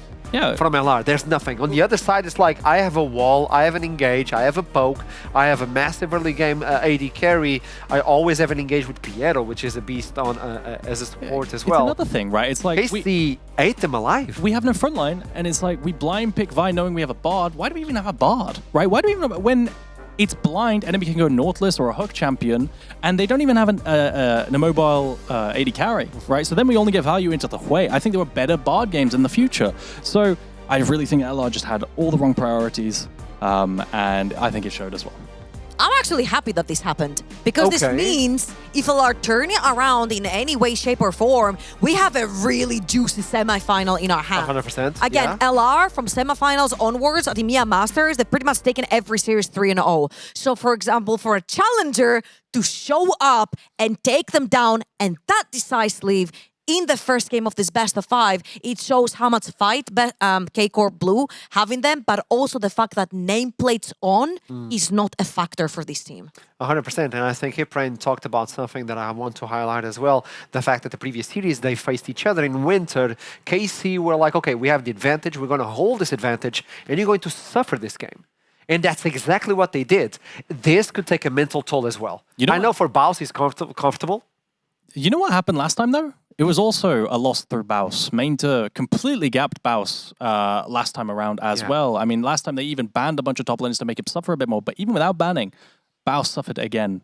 So we'll have to see if it continues being a trend, because I'm a little bit worried about that top side. Mainter is really good. I'll give you this opportunity and this information. LR picked blue side yet again for game 2. What can change for LR, but what can actually stay for KC? Because I want to look at this from the KC angle, because they're controlling the series. And it's not even close. I know it's only game 1, but it's dominating game 1. Yeah, it's difficult. I definitely say, look at a different champion, some more comfort. When things are in doubt, I feel like they go towards specific champs. I feel like Crowny goes towards... Corki usually, but that's... Corki, yeah! But like, he's also, I think when I think of Crowny, I think of Tristana. Right, that's to me the Crowny champion. I think of Gragas for the Baus, another B1 champion they go towards, something that he definitely will perform on generally. And if they select more comfort, get a win back in their pockets, I think it's a good take. Okay. Tell me, Treble. I feel like KC don't have to change anything. There's a lot more champions that can do exactly what these ones did on the Rift. For LR, again, I just want them to have their own buttons to be able to engage fights. Because, again, I know Nemesis said you don't necessarily need to have engage, but when you do, you play the fights under your own terms. And you actually have a lot more access on the map for skirmishes, for starting things up. And they're just so good mechanically that just didn't get a chance to showcase that. So maybe I'm looking at things like Zyra Khan, potentially Syndra B1, maybe a Wukong in the jungle for Velia. Maybe that could be the solution, or maybe KC Blue can do it as they did on Winter. Just dominate it and move forward to finals. And Paris Games Week with EMEA, we'll toss it to a break as soon as possible. We'll jump back into Champion Select, and I'll see you soon. Don't go anywhere. Oh man, I feel like that was my best intro ever. Yeah, not bad, hey, not bad. Just saying, I can go pro. You know it as well. I also know you can dance. You should join me next time. And yes, I feel like you've also deserved a bit of a break. You've earned it. Thanks.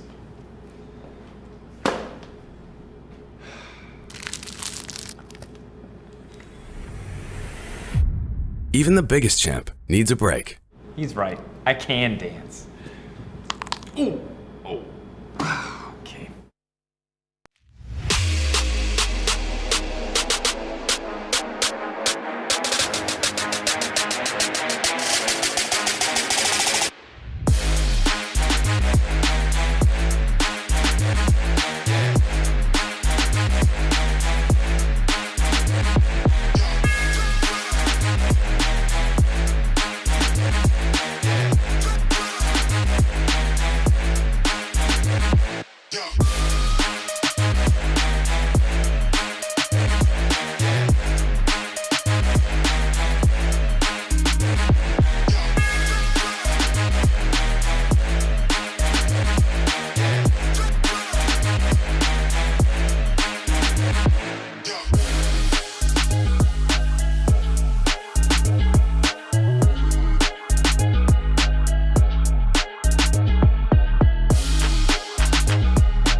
From the block, climb to the top. Don't you see the signs? I ain't never gonna stop. From the block, climb to the top. Don't you see the signs? I ain't never gonna stop. From the block, dirt poor in the south. Wonder if the kid will ever make it out. And you know I'm from the block. All the odds stacked against, but it only makes it better when you win. And you know I think I got paranoia. My team win every quarter. Our Steph Cook made the order. I know pain leads to greatness. And this my supply. I had to push, I had to cry. I had to look my demons right back in the eye. Out of anything I learned, I do know one thing. I know you have to lose it all if you gon' ever gain. I know that you don't quit the fight until the last ring. And if you ever make it out, remember where you came. From the block, climb to the top. Don't you see the signs? I ain't never gonna stop. From the block, climb to the top. Don't you see the signs? I ain't never gonna stop. From the block, dirt poor in the south. Wonder if the kid will ever make it out. And you know I'm from the block. All the odds stacked against, but it only makes it better when you win. And you know I'm from the block. Dirt poor in the south. Wonder if the kid will ever make it out. And you know I'm from the block. All the odds stacked against, but it only makes it better when you win. And you know I'm from the block. Block. Block. Yeah. You know I'm climbing to the top. Top. Ain't nobody gon' stop me. I ain't never gon' stop. Stop. Oh no. Stop. As you know I'm from the block. Block. Yeah. Block. Yeah. And I ain't never gon' stop. I'm from the block. And I ain't never gon' stop. I'm from the block. And I ain't never gon' stop.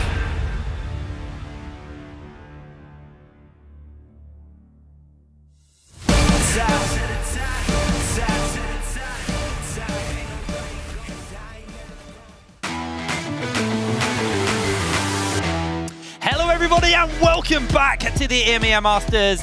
We are getting ready to go into our second game of KCB versus LR. And Los Ratones, we can't really sugarcoat this. They got slammed in game number 1. But usually when they get slammed is when they wake up. It's the wake-up call, right? Because depends how hard they hit the head. It counts as a lower bracket. It's a best of 5. You can technically lose up to 2 games. They can't draft like that again, surely. No. I mean, those picks are gone. Unfortunately, it's some of their Did we better not see the game picks. 4 versus Galleons or like something here? Okay, listen, I like that draft. That was a good one. I was a big fan. I actually did, I think it's okay. They'll come back. I believe in it wholeheartedly. They'll take the lesson away. I know that comp was way too hard to play. I think they think the same. But you have to also think about it. KCB now have a massive kind of mental advantage going forward. They got the wind in their sails off the back of that game because, like you noted, it was near a perfect game. Bar 1 kill and 1 tower, which is really rare right now in the current former Those League were of also Legends. consolation prizes because KCB were doing other things on the map. It's crazy actually how close that was. But we are getting ready to go into our draft for the second game. Here we are locked and loaded in. Obviously, into a Fearless, so do have at least, I'd say, a good thing for LR. The fight is now removed from the game entirely. They can't play it. Yeah, I think some of the most OP prior picks that are in the current meta, I would look at Nico, I'd look at Wukong. These champions available for LR could be options. Rex is a great Nico and Belge is a great Wukong. You could set these up. Poppy bans towards setting up a Wukong could be possible. But like you said, on the analyst desk, Syndra, it's targeted away. Syndra Rakan might just be permaban here from KCB, especially on red side when they can't first pick it themselves. Yeah. I feel like it's two of some of their best champions. Sion, of course, take away from Baus. And I'm actually very surprised to actually see the Kiana here. I'm thinking that maybe they just want to gravitate towards something like a Wukong potentially be one. I'm also looking at Orianna. I think Orianna's really, really broken in her current state. I don't think there's too many answers. And with Jarvan out, that makes her even stronger. You know what people will tell you though? Wukong. Nemesis does not like Orianna. Okay, fair enough. I And Orianna game though. Yeah, but he did B1 it once in the Galleon series, but he doesn't like the B1 of Orianna. Right here though, he does have the wombo combo if he wants to do that. However, because you also have things like Xerath in his repertoire, maybe he gives it I think away. they say it in French. Maybe you can actually give it away and just outrage. Yeah, I think, okay, in response, they're going to deny It's all in. dive for the Instant lock-in on that, straight onto the Pantheon as well. Actually, when we were looking at our clips at the beginning of this game, we had that Yukino on Pantheon clip as well, so this is such a solid pick for him. I was also looking at the like a Xin Zhao angle, but KCB came into this game ready, full dive comp. Now the answer for me is, well, the answer I'm looking for is what's the answer for LR? They need to look for something that can play that anti-dive. You've got things like Braum available, but who are you picking Braum with? Xayah angle's also really, really solid here.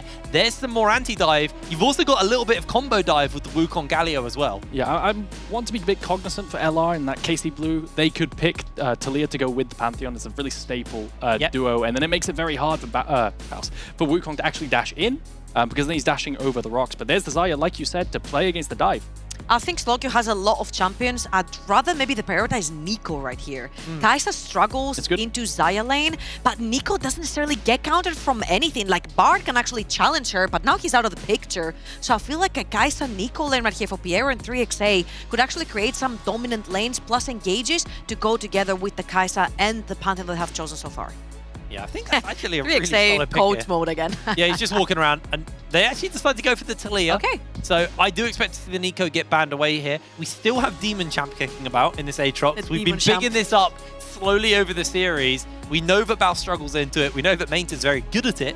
So that is also something that may have to get looked at towards the bans, but I do think a Nico ban is incredibly valuable here for Los Ratones. It means you can use the power of the Xayah in lane to actually, push, get advantages. We haven't actually had Crowny versus 3XA in lane yet because of the lane swapping game. Guys. Do we think this is a karma angle with Xayah? I Galleon's game 4 draft? If there's a Nico pick, then it could have been Karma into it, but that's instantly pinched, right, by Los Ratones. Yeah, I think that could have been a potential angle, but yeah, no, it's not going to be now that Nico's gone. Definitely not. It looks like actually Baus is going to get target pinched, which is going to make his life a little bit miserable, but again, he has a bunch of different picks he can go down. Well, again, we're going to see probably be a Mainter counter pick here. So we'll see support get picked up after these bans. Then LR are going to be looked onto that counter pick. There's the Gragas ban, so another pinch onto Baus, denying him, forcing him a little bit low. He's got the Sion, the Cho'Gath, the Gragas. He is heavily denied now. I feel like it's Kled or Yax angle right here for Baus. These are his two remaining prominent champions, especially since Cassante got picked out. Yeah, if KC Blue keep going down towards dive, then champions like Braum become much better. Alistair as well. I'd potentially be looking at these into that, although Alistair into Talia can be a little bit annoying. They still provide good disengage, as well as, engage on the side of Alistair for the side of Los Ratones. But now you've got to wonder, what's the blind here? I genuinely really like the Braum, actually, to this angle. I think it brings a lot. The anti-dive obviously has the ability to Also, kind of... the level 1 to enter jungle, right? Yeah, it's so good for so many different angles here. You already have engaged with your Wukong Galio combo, so you actually are okay to lock in like here it comes. support. But they're Here just it going comes. to blind the Aatrox here. Yeah. They don't want to see a Braum pick up and then not be countered by it, so they're actually going to go for it. I'm not gonna lie, I feel like Kled could have an angle here, still the highest anti-heal champion together with Katarina on the Rift, so if he can maybe salvage that. I don't necessarily know how the matchup is, but it doesn't matter because Poppy has been locked. Yeah, I think one slight thing is that Kled, it's not that amazing. Poppy as well. The problem I have with Poppy is that you're going to slowly soft lose. Over time, you're having to dash into sweet spots, and then eventually lose anyway. You get outscaled. It's not a great matchup, and I feel like he's done this to play to not lose. Yeah, I mean, the thing is like, yes, in lane, you're absolutely correct. But it might be support Poppy into this comp, and yes, first of all, it's flexible, but Poppy into this not anymore. comp is very, very nice. You've got so much anti-dive with the Braum and the Poppy combined here, and that Galio. Like, how do you actually get onto Crowny? How do you actually get onto... Well, I mean, Crowny is your one carry. He's your one real damage dealer right now. Can I say something crazy? Look in Lulu. Right here. I know that we've seen Kaisa Lulu before, and it usually doesn't make a lot of sense. The LPL has played it. I'm pretty sure it was Gala that played the Kaisa together with the Lulu. But to me, they just have so much power. Ooh. I think it's a lack of engage. It's a lack of engage. Right now, your engage is the Pantheon, right? Yeah. I mean, have you seen Healy play Lulu? I think I would have preferred the Leona the most. It has the least melee committal engage out of all three of them. Alistair has to run now into Braum passive and Feathers, whereas Leona could have just casted R, right, from range. Rel would have suffered the same thing. So I actually don't like the 5 pick here for support for Piero, but he's on the Alistair. It's very flexible. Telling you, man, it was a Lulu angle. It's interesting because How does Alistair play into Poppy Isaiah Feathers Braum passive? I think it's so really hard. I actually genuinely think this Poppy's a really good pick. I know the lane. I understand you're talking about the lane on it, but in the actual 5v5, which is where we talked about LR shining, I think Poppy, with that steadfast presence, stops the Pantheon stun, stops the Kai'Sa jumping in, stops the Alistair. You're getting so much value, and if somehow they do get their way in through all of the disengage, hammer goes down, people go out. Also, let's not forget the highlighted video for Baus. Yeah. It was a Poppy in a draft that didn't necessarily make much sense. And he did fight the clutch factor on the champion. He's one of the champions that he started choosing and playing a little bit more AD-ish in the early game. So it does kind of fit his playstyle. However, right here, I can say that I can also use Talia wall to their advantage with the Poppy. So there are ways that you can be very creative with that pick other than just stopping people from running into you. I think it's a much better draft from LR than we saw in game number 1. I'm curious though, Aragon, what are your thoughts? What are we expecting going into this second game of this series between KCB and LR? So I think going into this game, I definitely think it's going to be a bit of a slow one early game. There is a potential for a level 1, like you were saying earlier, right? With the Braum passive, that allows for a lot of playmaking early because it's just so damn strong. Looks like they can actually do the level 1 thing. This is something LPL teams were doing a while back, where you sit in the pixel bush next to blue buff, and if the enemy top laner goes for a ward level 1 onto the blue buff, you just cheese him, and you just punish him, force a flash. So quite like that from Los Ratones. But it doesn't look like they're going to get caught out here. Now the question is, will they look for level 1 vision to spot out any kind of potential swap? I actually would like to see a late level 1 invade with Braum, because that's usually what he's really good at as a champion. However, for that to happen, you would need to keep Crowny top side of the map and then send Baus bot lane, because you kind of need the Xayah there to do that. That's not going to be the case. Bot lane is going to reset. We're going to have pretty standard lanes, both bot lanes on the bot side of the map. And let's see what's going to happen in general in the jungle, because they both have been so creative in terms of trying to stop each other from advancing. Well, pretty chill As start. I say this, they're going to start full clearing. I think it is a full clear angle. I mean, it's Wukong, right? Like, he's just going to not fight a champion till 6. 6. Yeah. It literally, same, I mean, like, Galio is actually fine in laning phase, but like, he gets his big value from unlocking that grand entrance. So a lot of this, I think, is now LR. They didn't look for that early fight. They didn't look for that early invade. I'm expecting this just to be a play for 6 angle. Yeah, I think for LR, the big advantage they have is in the bot lane matchup. It's going to be pretty hard for KC Blue to actually play this. They might get prio here with the Kai'Sa Q, but any kind of committal fight will just be Lost Returners favored. And then using that bot lane prio, they'll be able to secure the camps for Velia's clear. I think that's always a good angle. Galio in the mid lane is just going to be almost all Galio versus range matchups where you're going to recall TP back with some components, and then you're going to be Thanos. You're just going to be super tanky and hard to move, and it's going to be no different in the Taliyah matchup. Yeah, I think they do look for a little bit of an early trade there on 3XA, but quickly headbutts Crowny out, so he's not going to get any extra follow-up damage. Both junglers are clearing downwards, so potential for some skirmishing, but with the fact that KCB have been able to use the Kai'Sa Q to get prio in lane, I think this means Velia's going to have to be slower moving towards the Skull Crab. Yeah, but you'll see when they tick over to level 2 and level 3, this is where the tides kind of shift, right? Because Aya gets a lot more wave clear in her kit, she gets a lot more attack speed, you outtrains the Kai'Sa, you kind of poke her with the feathers through the wave, and also Braum is a counter to all the melee kind of champions that play towards the bottom of the map. So when you're looking to clear from top to bot, Velia should be more than confident that his bot lane will have advantage. Yeah, I'm concerned about top lane. I'm going to be honest. Aatrox in this game, he's against a lot of melee champions. And this is usually where Aatrox thrives. If he gets Merc Treads plus maybe a Sterax and have a lot of tenacity for the CC, Mainter can be problematic here. He knew it. He just put down the ward. He knows that Yukino is going to invade him straight after blue. Yeah, had a good read on this. Nemesis can't really follow up unless he wants to flash over the wall. That's Yukino just going to be playing denial here. The Raptor None of them has smite. Velia can't do anything. And yeah, they don't have smite. They don't have Nemesis. So that's just going to be the steal away on the camp. Slowing down a little bit more of that power, but in comes Spear with a flash. Nice flash out though from Crowny.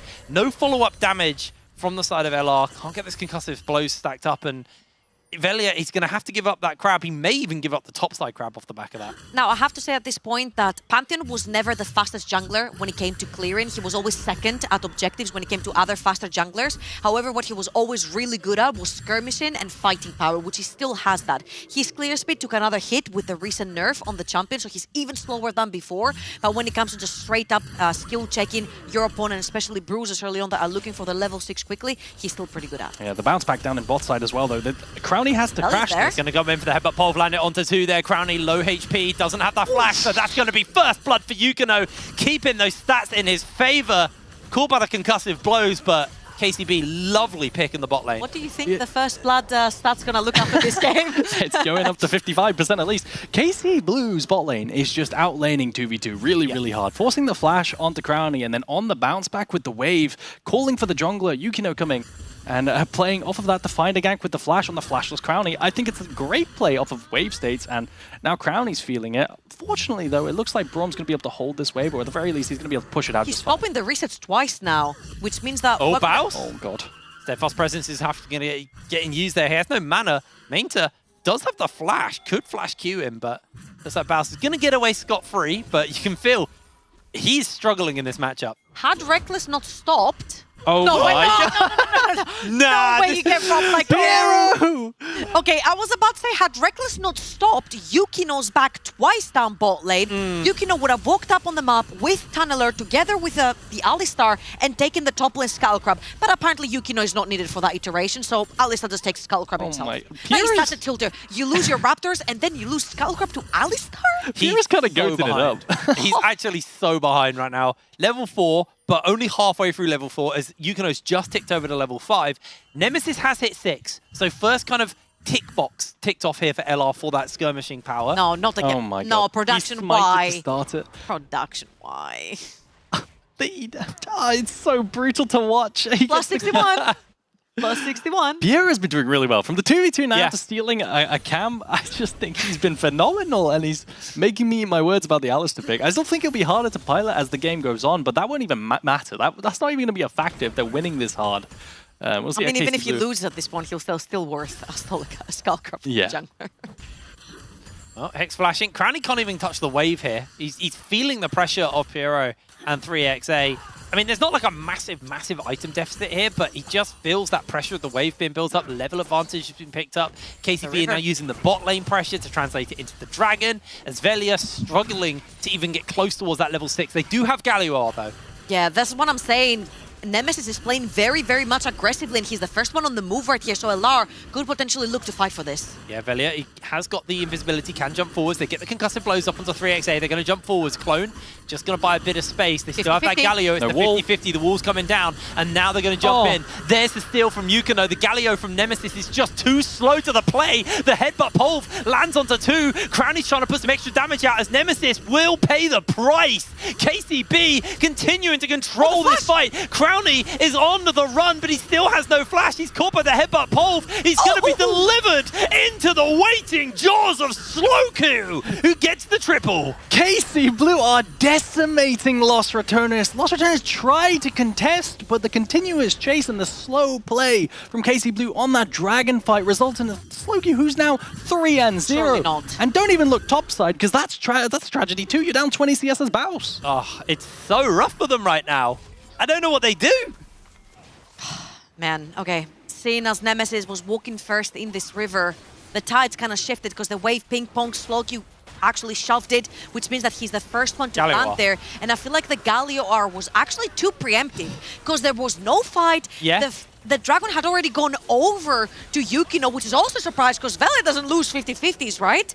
And then the flash from Slowku to chase up onto Velia and grab that triple kill. Talia is not a champion that you want to play in the late game, but now that she has the advantage, 1 to 2 items, she's a very bursty mage. Yeah, and you're just contesting at this stage with a pre-6 Wukong, who's essentially useless, right? Pre-6 Wukong really doesn't do anything. Maybe with the Braum, that's their angle, but they're so much weaker in terms of raw stats. Now they're definitely behind, and they can't contest. The swap's come through for Kai'Sa into top lane, and that's going to be a free grubs for KC Blue. They don't even need the Kai'Sa, right? Yukino's just going to be able to pick that up straight away, and that's... Is that 100% of the objectives? Yes, 100% objectives so far. This series? I think this series, yeah, because... No, LR haven't had a single dragon. Nope. Yeah. No. I needed to take the Skull Crabs from game 1. Yeah, no, this is very, very rough here for the side of LR. And ultimately, you know, you've now got 0-2 Xayah, and LR's comp is entirely built around Crowny. Like, he is going to be the primary damage dealer for this team. He's sitting on a Caulfield to Warhammer, and he's got 73 stacks on that coal before it cashes in.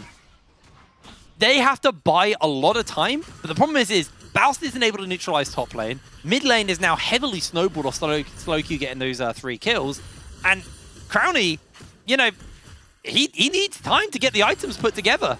I'm not gonna lie, I feel like mid lane is not that much of a problem actually, because I feel like Galio on like one item, he's able to just walk up on the wave and just one-shot it with his abilities, right? So as long as this Aatrox, which I feel is gonna be the bigger problem if he snowballs, right here he takes the whole combo, right, and he's still 50% HP. So I feel like he should be fine once he completes that first item. I feel like my biggest issue, which is something that Argon's been highlighting the entire game, is that this Aatrox is just farming a storm on the top side of the map, and I feel like he is going to be the most dangerous part in that KCB composition. I've had to pull it back a bit on highlighting the Aatrox, because he's not even the biggest issue anymore. Oh, you found a bigger one? He should be. Right. I mean, just the rest of the map's completely kaboom.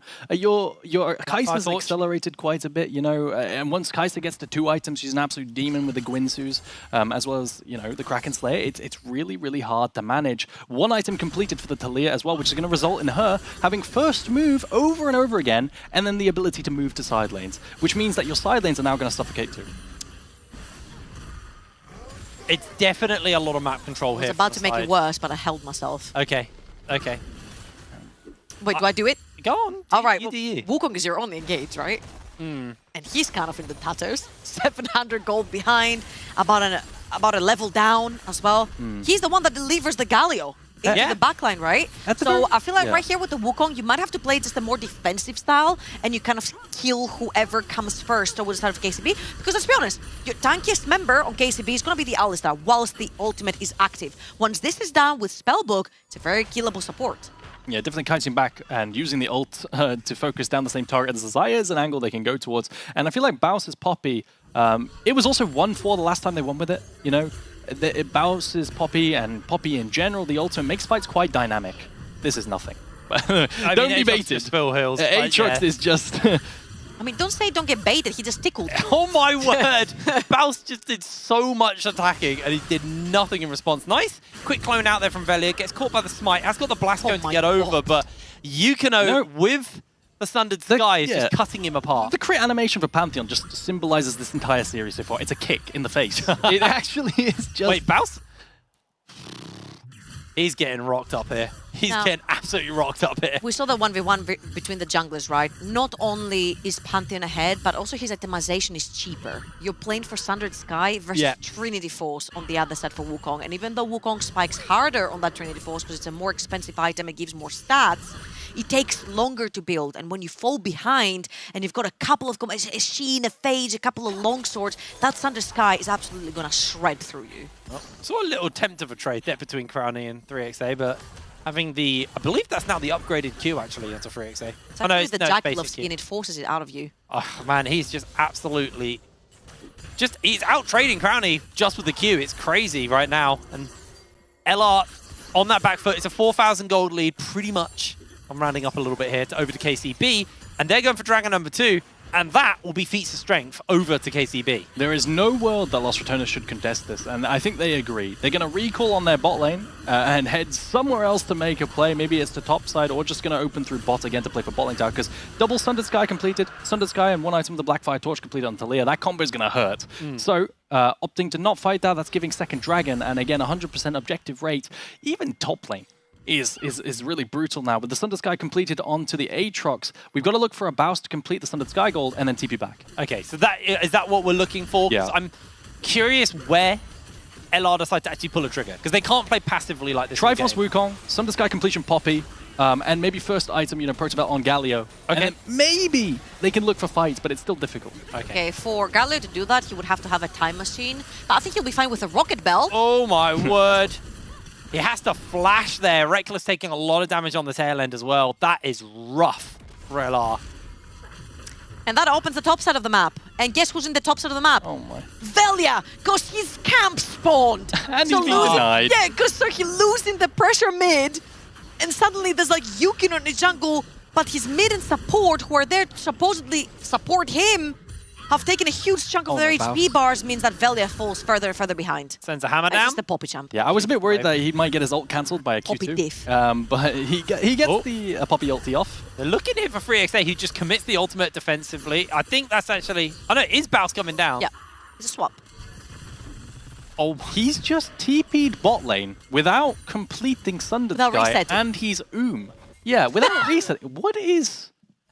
I don't know think what the they plan thought they there had a was. pick there, but they forgot But it Vice's takes R 10 means years. he can... He has flash and barrier. I know. don't know what pick you're talking Oh, about. I think I Baus would. is now in real danger. He's used the steadfast presence, has got the flash. flash. He's going to have to commit it. Oh, But Piero no. follows him up. Down he goes, Piero, taking the tower shot, but will not get that final one.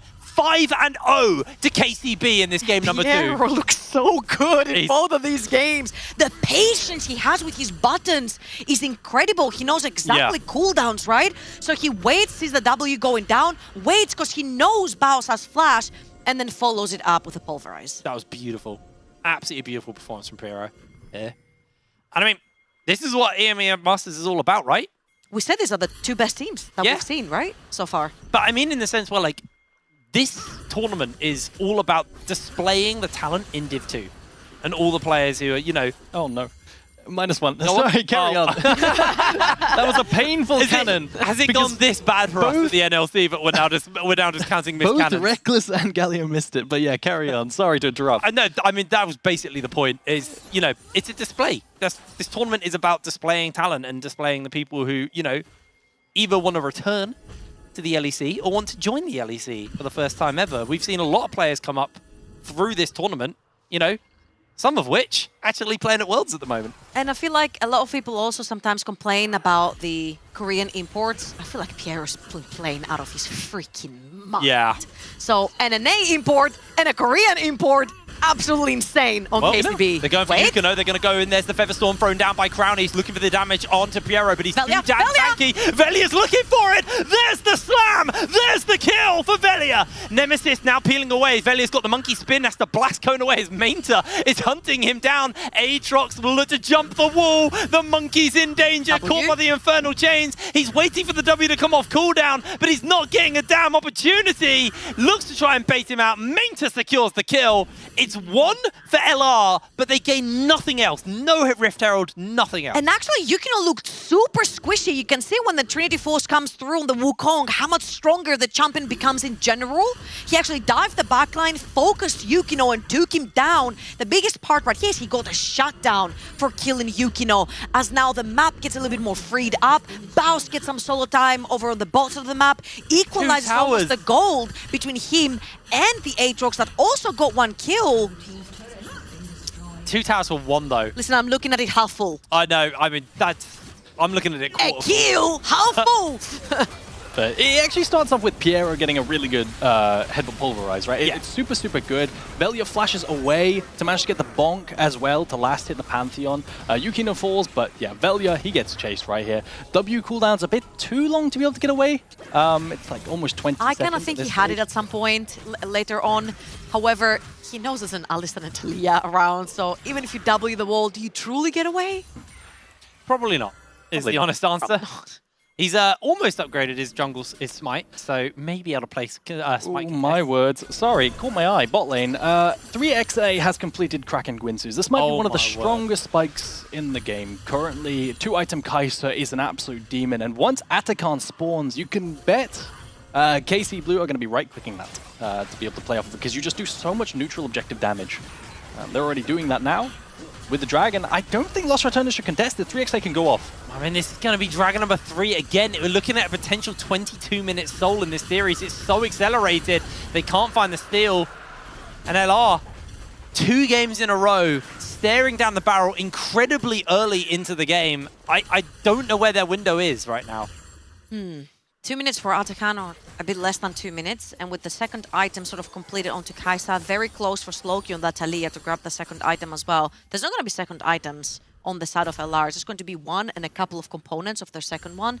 But I feel like Atakan might be the time to send it. I mean, it has been the ground for giga throws from many teams internationally, all around the world, right? So I feel like Atakan is usually your one chance to use that shred, that damage that Atakan does to champions to try and take them down and turn it around. But Baus is in real danger. They interrupted the ult. He misses it actually. Sorry, not an interrupt, just a flat old miss.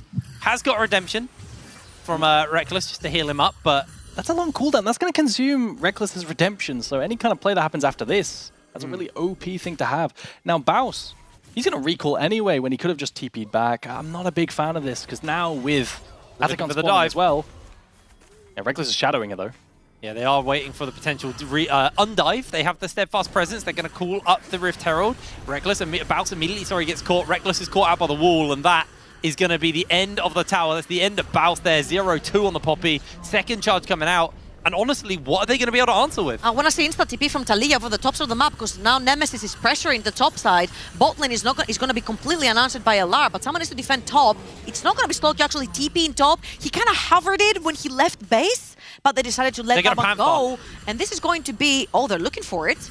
But they're too far away. There's no Talia ult. Yeah, I thought they were going to Panther, but they're not. Synchronized Solars as well means that Nemesis is pinged out real quick. Doing it! He's caught by the interrupt. Throws down the W. Slowky is making his way over. Nemesis has the movement speed from the phase rush. Protobelt's to safety, but he's still being chased onto. Yukino gets the move speed from the passive there. Nemesis grabs the flower. Reckless is making his way over. Good side step coming in. And Reckless comes in with the save. But that is a very low health Nemesis. He needs to reset. He needs to TP back in quick. It might still be Atakan. They've got Kai'Sa coming up. Yeah, they do have Kai'Sa coming up. However, you have TP onto your Galio, which is your one saving grace. If Galio goes down there, it's a completely uncontested Atakan. However, LR right here, they have to push the wave through top lane to play through the open field over on the top side of the map and try to sneak that Wukong into the back line. Well, it looks like Nemesis is waiting on the TP, waiting until he knows that he can come in. They're going to push the wave up. They're going to get some wards cleared out and make sure that they get that bot wave working. KCB recognize that this could be a risky throw for them. They've got the lead. They don't need to go for it. Look at mid lane, right? So the whole gambit there was Crowny drop mid wave to go contest the Atakan to make sure they didn't lose it. But 3XA said, well, I'm not going to go to Atakan. I'm just going to take mid lane and pressure mid tower. And then they've done 3/4 of the damage to mid tower. They can pick that up later. Yeah, honestly, this is really, really smart play here from KCB. They're dangling the bait on a hook in front of Lost Returners, but they're not giving them the opportunity to snap on top of it. Yukino could look here. He's got the flash to go onto Crowny.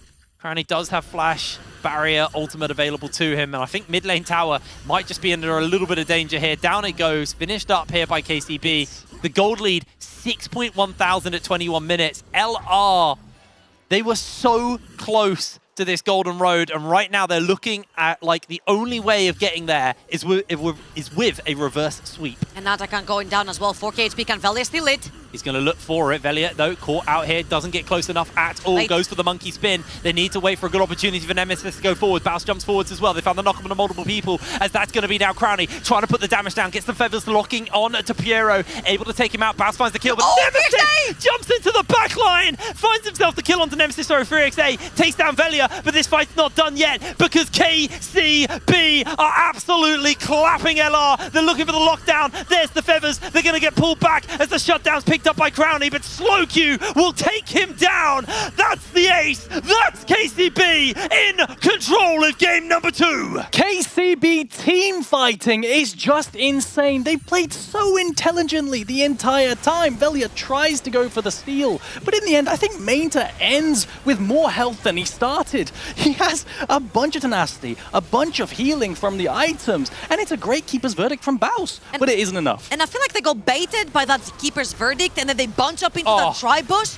3XA finds the angle to jump into the backline because the majority of LR is towards the top side of the map, and then they just run into the Demon Champ. The second Mainter presses R and starts taking them down one by one. They're already so grouped up in this choke point that Aatrox doesn't see between a melee or a ranged champion. Yeah, it's just ridiculous, right? And if you want the Aatrox to die, you need Crownie hitting, but Crownie just could not find the autos. I think the big problem is Crownie is the damage as well. Yeah. They have no one else who's capable of putting enough damage out to carry a fight. And Crownie struggled. You can see he did the most damage for his team, but that's not enough. Nemesis, he finds an opening. That's going to be a quick pop onto the cow here just before the dragon comes up. Baus finds the wallbang onto Mainta. Mainta's losing a lot of HP. The feathers are going to do some work here, but Crownie is too chunked out. Yukino finds the assassination. Nemesis doesn't have the health to keep going, and 3XA jumping forward, securing another kill there for Slowq. Doesn't find Velia with a Void Seeker as Velia is on the run. Demon Champ is chasing him down. W's over the wall to safety, but Velia is being hunted. One more Seeker from the W is going to be blocked by Reckless, but this looks like this is KCB in complete control and looking for the game win. And look at how confident they are. 2 members are doing Dragon. The support has actually reset. You've got Kaisa pushing mid lane whilst Aatrox is chasing the 2 remaining members of LR over the top side of the map. That's pure domination and pure confidence, and LR are being put with backs against the wall.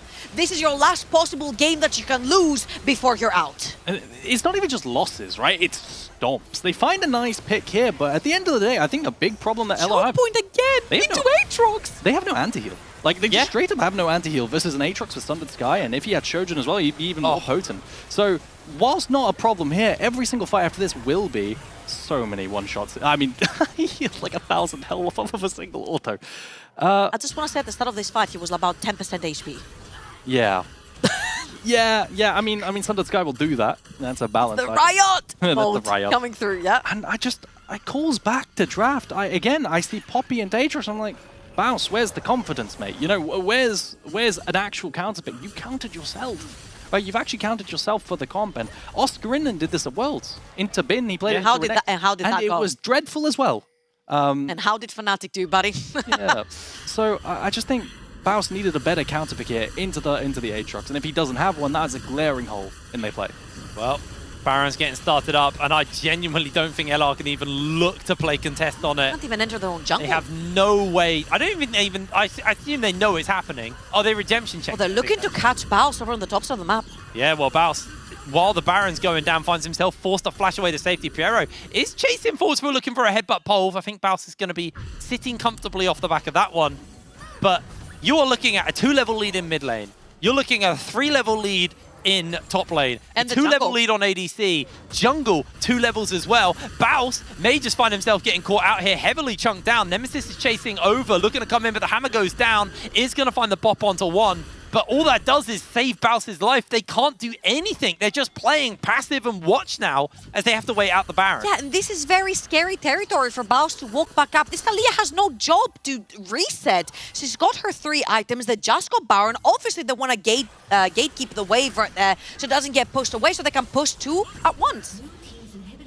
What can LR do? They're going to have to play on maximum aggression. They have to look for the perfect window, but Baus gets caught in. That's going to be the taunt from Nemesis onto Piero, but again, it's the carries you need to find. 3XA does get hit into the wall there by the wallbang from Baus, but Baus eats so much damage in response, and now they're just playing passive. Nemesis able to break away from the Infernal Chains, but another inhibitor will be falling here to KCB, who are just playing complete control right now. LR 5 kills across 2 games right now, and it might not even be going up off the back of this one. Playing defensive away. In jumps Velia, finds himself caught out. They're going to use the Galio to go find a knock onto a couple of people, but Mainter, he's too damn tanky. They can't finish him up. The Drain Tank is doing too much work. Baus is looking for the damage as 3XA just jumps overhead. That's going to be another kill over him. Yukino able to secure it. 17 kills to KCB. Crowny can't output enough damage on his lonesome. The Nexus falls, and it's match point going over to KCB. LR have their backs to the wall. Is the Golden Road ending here? And what more of a historic moment could you have?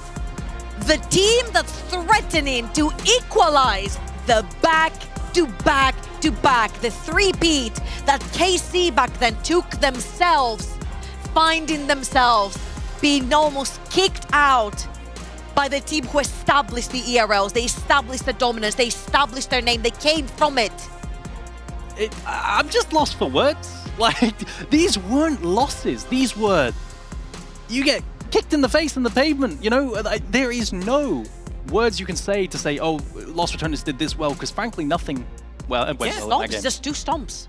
I mean, unfortunately, as an NLC fan who's been covering EU Masters since, well, EU Masters into EMEA Masters since it's formed, this is a scarily familiar situation I find myself in, looking down the barrel here. And, you know, it's been our year.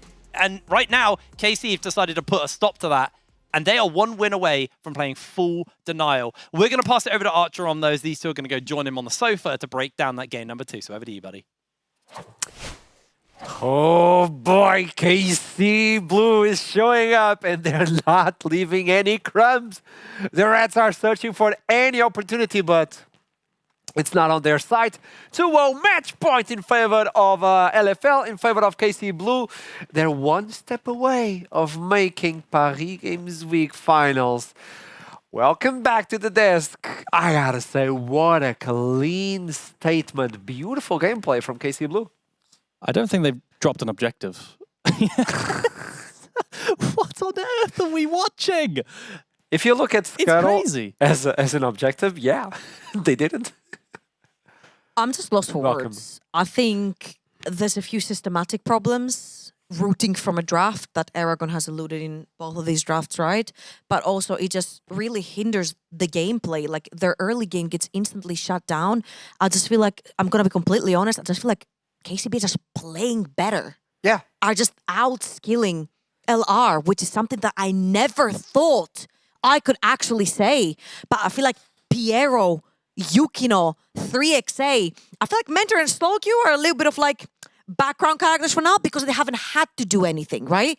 They're just doing their job and it's just working. But then that jungle support from the side of KCB, oh my God, they just look so scary. We talked about the stats from Yukino, and he's showing up. I don't think those stats have he's changed breaking a through lot. your curse like paper. The chosen one. He's continuing. Yukino D. Luffy, man. This guy is like... Yukino D. Luffy, yeah. I mean, but even that team fighting, like everyone across the board, 3XA was holding his ult until the perfect time when everything was used by Lost Returners, and he would snipe people in the backline. And this was really where the game exploded. You said on Cast Trouble that, you know, the ultimate was maybe a bit too early. I mean, I agree. There was no damage dealt to KC Blue either in this entire fight. Lost Returners just get run down. And we're contesting on a level 5 Wukong. Yeah. Why? I just need a draft from LR that has more than one protagonist. It can't just be all our eggs in Crowny's basket. I need Nemesis to take a champion that can take control in lane, because this is where it all starts. Piero. You don't get invaded if you have a +1 like the mid lane, right? So for Nemesis to take a champion that needs 2 items to scale on the rise, and then Gali, who plays the background character again, is just not good enough. Look, I think Wukong could be a main character, but he's being pummeled early, and Not after he lost his Skullcraft to an Alistar. True. I feel as if Velia is just having a really off day, and I'm not sure what's going on with the level 2 contest on the red camp, flipping the entire game for it. And then here, losing crap to Scuttle and generally not doing so hot. Overforcing fights. Maybe that's a team call, right? Overforcing fights with a pre-6 Wukong. I'm lost because it feels like Lost Returners have poor win cons, but then they're actually not even playing to them. Look at the damage. Okay. Okay. Wait, I remember tell me. Yeah, tell Velia's me. damage. Velia's damage last game was 4k. He has done 11k damage over 2 games as a jungler. Hey, on carry pick. he's almost doubled his damage here. Don't be rude. He's doubled his damage from game 1. Okay, this is a bit tragic, right? Okay. But credit where credit is due. KCB are doing a fantastic job. Slowq705. We said he's the background character because he wasn't necessarily flashy. He did that triple kill, but his job in the fights was done. Splitting them apart, Yeah, all stones were getting the hitting. knockout. That's the thing. And he did the most damage, right? He got fed triple kill super early in the game, and he just carried it all the way along. I think it's like, even as a team, I'm not seeing windows to come back. I'm seeing very thin, windows where maybe you get an item and then you can contest and maybe win a fight, but there are no clean throws that you can catch from KC Blue that are obvious at all. I think KC Blue 100%. are really, really good. KC Blue are doing exactly what they did By in the book. winter. Stack Which every is objective. Get a single objective, get a single lead. I'm like, you're going to bleed for an opportunity. Not even getting the opportunity. You're going to bleed to actually achieve an opportunity. By the way, Los Ratones. Please tell me they chose red. I'm sorry.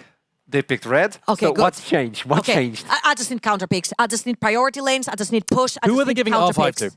Is it Nemesis? I mean, Nemesis, has he been counted? I would give R5 to probably Reckless here. I feel like bot lane priority has been suffering a lot, even though I feel like Brom Zaya should have been pretty fine into the Kai'Sa Alistar. I would probably pick something early on for Nemesis. I know he hates Orianna, but I feel like this champion is really strong right now. I'm going to go with Nemesis R5. I think 2 games in a row now, he played the Rise into Wei, he loses push. He plays the Galleon to Talia, loses push. I think Nemesis will want to be unleashed. I'm going to go, it's going to be R5 Nemesis. I just don't think he has a champion pool right now to be R5. Like, that's my only worry. We've seen him actually complain about the R5, especially when the pool gets pinched and he has to play Cassiopeia and things that he doesn't like it into. And I just feel like right now you just have to R5, make sure that Crowny gets his game by having a priority support. I see a vision there. If Nemesis is able to get like a Syndra, you have to take it instantly, or else it's going to be robbed. So I believe on get a counter to Nemesis, but if you want to get a counter, you're going to lose all champions he feels comfortable. And Crowny, being the only main character with the damage. It's Tristana time. It's Tristana It's time. Tristana time. What? Okay, give me an LR composition that might work before we send it to break. Oh my god, are you drafting for them? Go. Do it. On the spot. Do on it. The spot. No pressure. Incredibly difficult. Early rotation Gragas for Lost Returners 1-2 to make sure that they get a good pick for Bow that he never ints on. Jungle, maybe. What's Velia's most comfort pick? Viego. Viego. I think the champion is terrible. I wouldn't go for Zinzao? that. Maybe a Kiana could be good. He was playing a lot of Zed on stream yesterday, Okay, so so we an could potentially assassin. go for that too. Yeah, and then a Okay, Tristana mid. on 3. I'm down to pick Tristana and then pinch ADs afterwards. And then 4-5, you go support blind before you secure a Reckless pick maybe. Give me a champion. Give me a champion. Nico or something like that. Nico, what about mid? You're missing mid. You're missing mid before Mid we touch the break. R5. Mid R5. Mid. Counter to Mid. Orianna or Aurora or Xerath. Mid. Pick Play one. the mid. Aurora. Aurora? It's banned. Go to break. We'll toss it to a break. It's match point in favor of KC Blue. I don't know where you stand, but so far I'm standing on greatness coming in from the LFL. Will they be able to close it? Or will the reverse sweep begin? I'll see you soon. Hey, Law. Yeah? I need a bit of help with styling since I'm new here, and I was wondering if I could show you a couple of outfits. Yeah, sure. Amazing, thank you so much. I'll be right back. I'm a Poro snack. Get it? I don't know, man. No, not really. I don't know, Law. It's hopeless. No, it's gonna be fine. Here, let's have a break.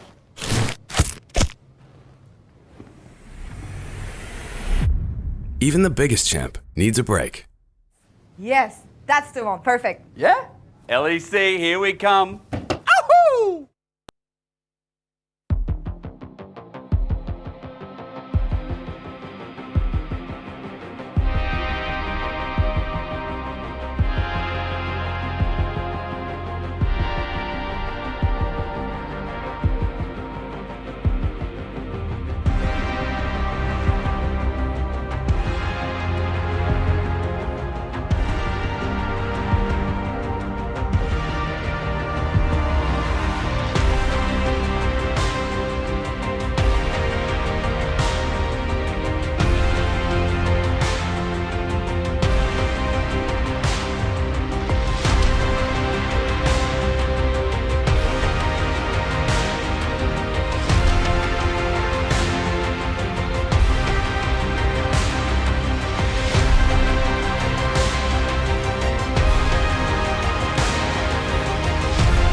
Welcome back. We're getting ready to go into our third game as KCB are absolutely destroying LR in this series. A sentence you never thought you'd say. I honestly never thought I'd say that, and it hurts a little bit, but yeah, this opens up a potential reverse sweep.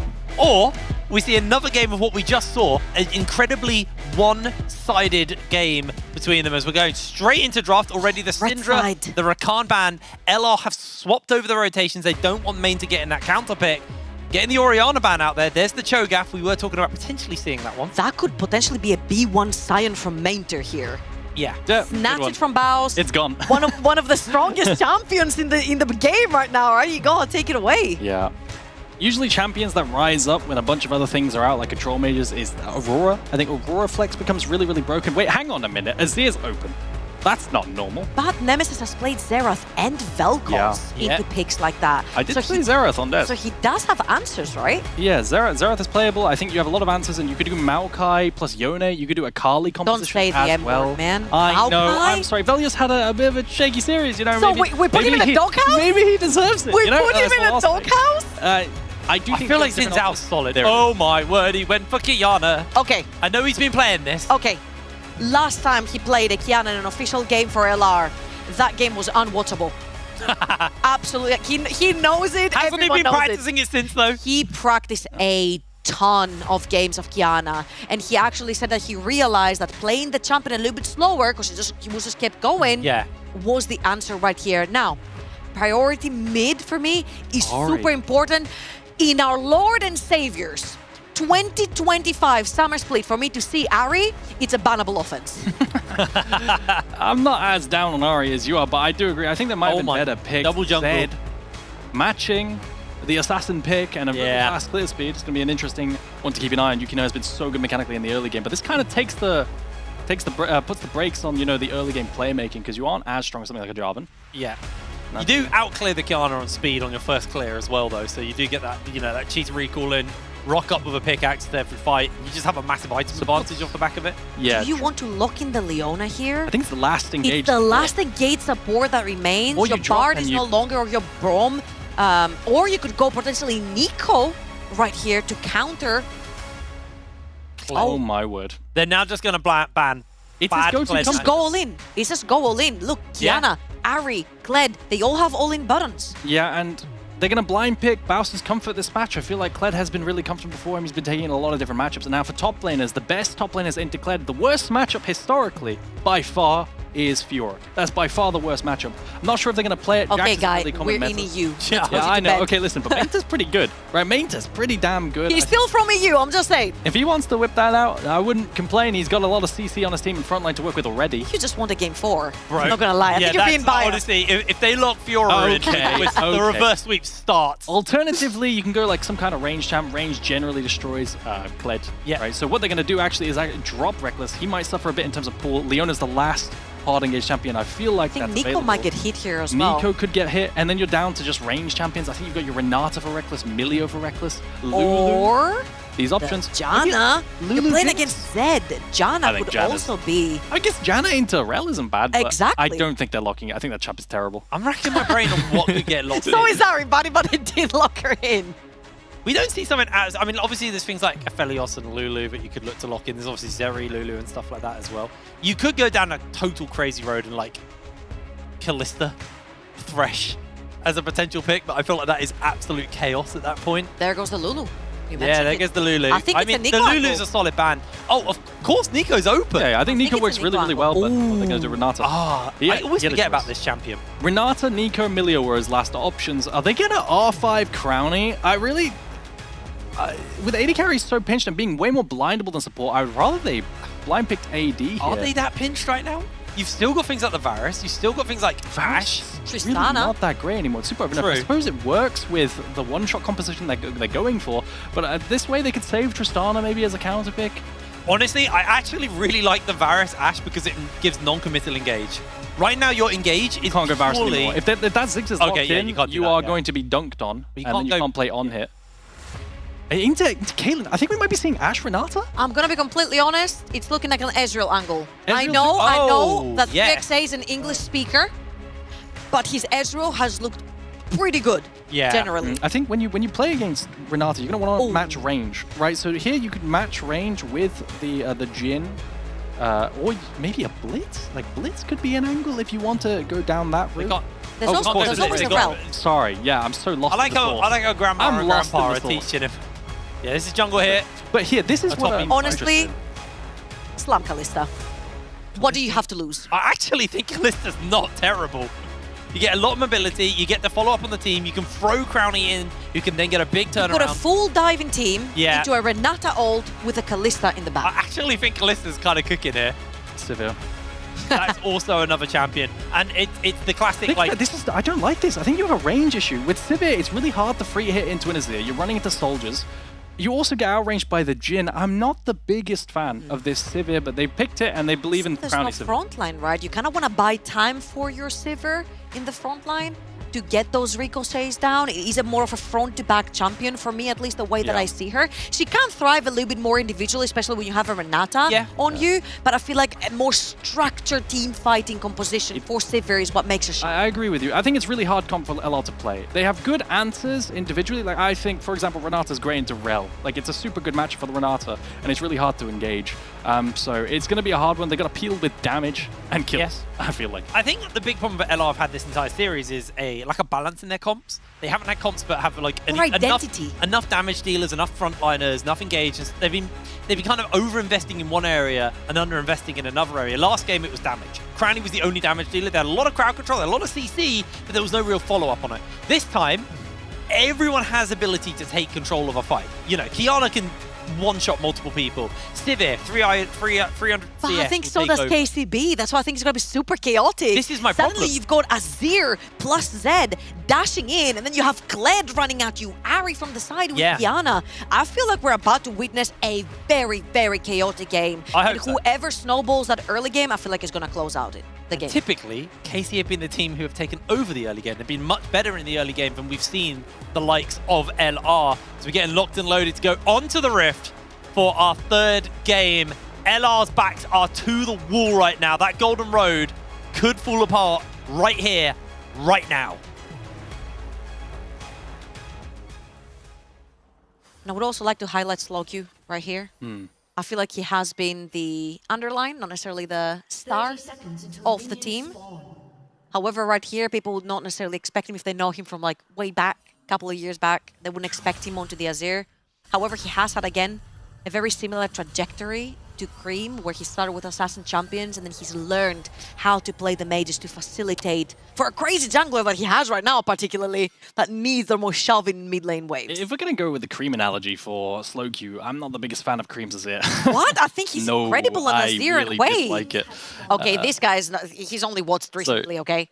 He's a sleepy boy, Black. Look, if I'm looking at this game right now, for Lost Returnus, I'm looking at a really strong 2v2 mid jungle that they could play make through early game, as well as a strong pushing 2v2 bot lane that I thought KC Blue might look to lane swap away from, but then again, you know, Rek'Sai into range snaps, it's not great. So they're going to maintain matching lanes, and that should be pushed now for bot lane when it comes to LR that they can play through.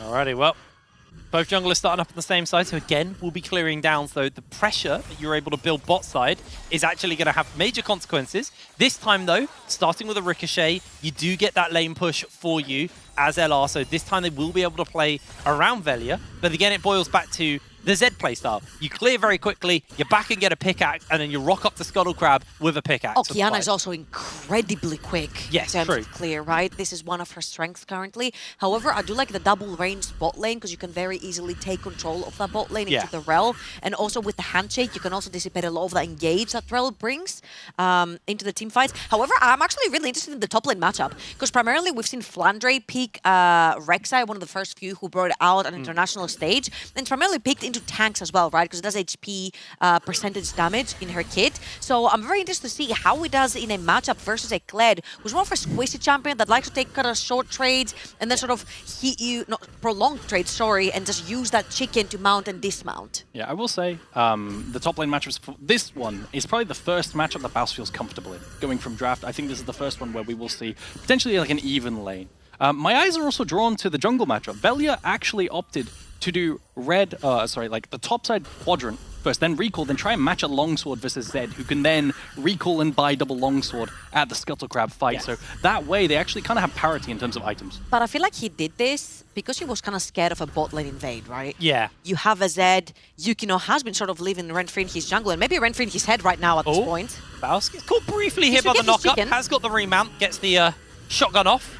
Well, Yeah. it's a dog on this skin, but yeah. It is. He's going to jump in. Gets the bear trap on a rope here onto Mainter. Pulls him back, but Mainter does have that knock-up, so not Now, gonna be too it's aggressive. fantastic that you get the rope while Rek'Sai is burrowed, where she heals, right? Because the anti-heal from the rope actually really helps in that situation I too. think they just got rid of the anti. Literally on the recent rework. It was You're kidding me? Literally just. he was literally he had the highest was anti-heal the together anti-heal, with Katarina. Yeah, he doesn't just have it. gone Oh, rid of it. Yukino. Yukino's coming over. Baus does have flash. He's going to get flashed onto here by Mainter. Yukino's going to chase forward. There's going to be the chicken. Gets the gun off. Yukino flashes forwards. One more tower shot is not going to come through. Another first blood to Yukino. How does he do it every game? Oh, Velia. Velia. He's going to flash over, finds the lockdown. A bit of revenge looking here for him, but he's not going to be able to find the kill. There it is. Velia gets his revenge. Finally, some revenge on the Rift, the yin and the yang, everything is equal again. But I will say that Baus took 2 flashes for that particular kill to go down.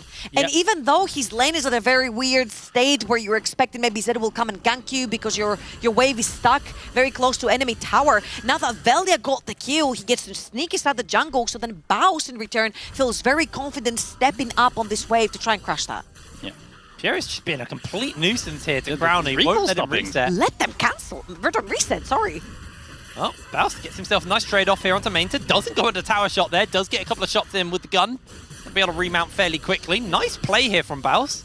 Yeah, so these heavy trades, they're gonna, in the long run... Oh, he's my going word. all in! Hang on a minute. He's gonna look for the kill! Baus, no flash! No tower shot comes through. Mainter just about survives, as does Baus. This top lane is getting very, very dicey. Yeah, that Chain Vest is doing work versus the burst of the Kled. I thought one more tower shot, it would have done... Wait, hang on a minute. He has Tunnel. Is he going to go for it? Oh. He's looking for it, but Velia's on his way over. Baus needs to get the gun to get backwards. Oh, He's not going to be able to one find the kill, but Velia is chasing for him. Tunnel's getting used by Mainter. He can see where Velia is. Velia looks at the lockdown, goes in for the grass, and just has to bail it off. It's not worth the risk. Yeah, too much healing onto the Rek'Sai right there. You're going to be able to walk on out of there. If he had cookies, that would have helped. But regardless, Velia, you're going to waste some time. Yeah. And that's going to be Dragon for Yukino, and they're continuing their objective rampage. Literally no objectives still to LR, and we're into game number 3. That's the first Dragon over. Yukino will actually have a full blue side that he can clear. Does have Velia making his way over, so it's not going to be for free, but he's at least going to get this Gromp and get a bigger lead over his jungle counterpart just because of that attempted save onto Baus. But this will be level 6 after this camp for Velia right here. So I'm wondering if he can snowball his level 6 into a Scuttle Crab that's going to be spawning towards the bot side of the map. He has met Yukino over in the banana bush right now, but the reset came faster from the bot lane. Oh no my flashes. god! Velia's very low here, gets himself another bush put up, jumps into safety. Yukino's going to grab that, and that actually means Yukino's going to hit 6 first. Velia has to play so scared now. This is so unfortunate there was no smite on either of them. Velia could have potentially played the 50-50 to get that smite and play with his ult first, but there was no smite available for either, so he just had to back off. And he lost his entire jungle as well, so he's still got a ways until he hits that 6 off the back of that. Has to wait for the camps to spawn up. So Loki's getting a nice shove here onto Nemesis on the Ahri. Has been able to build up a slight CS lead over Nemesis.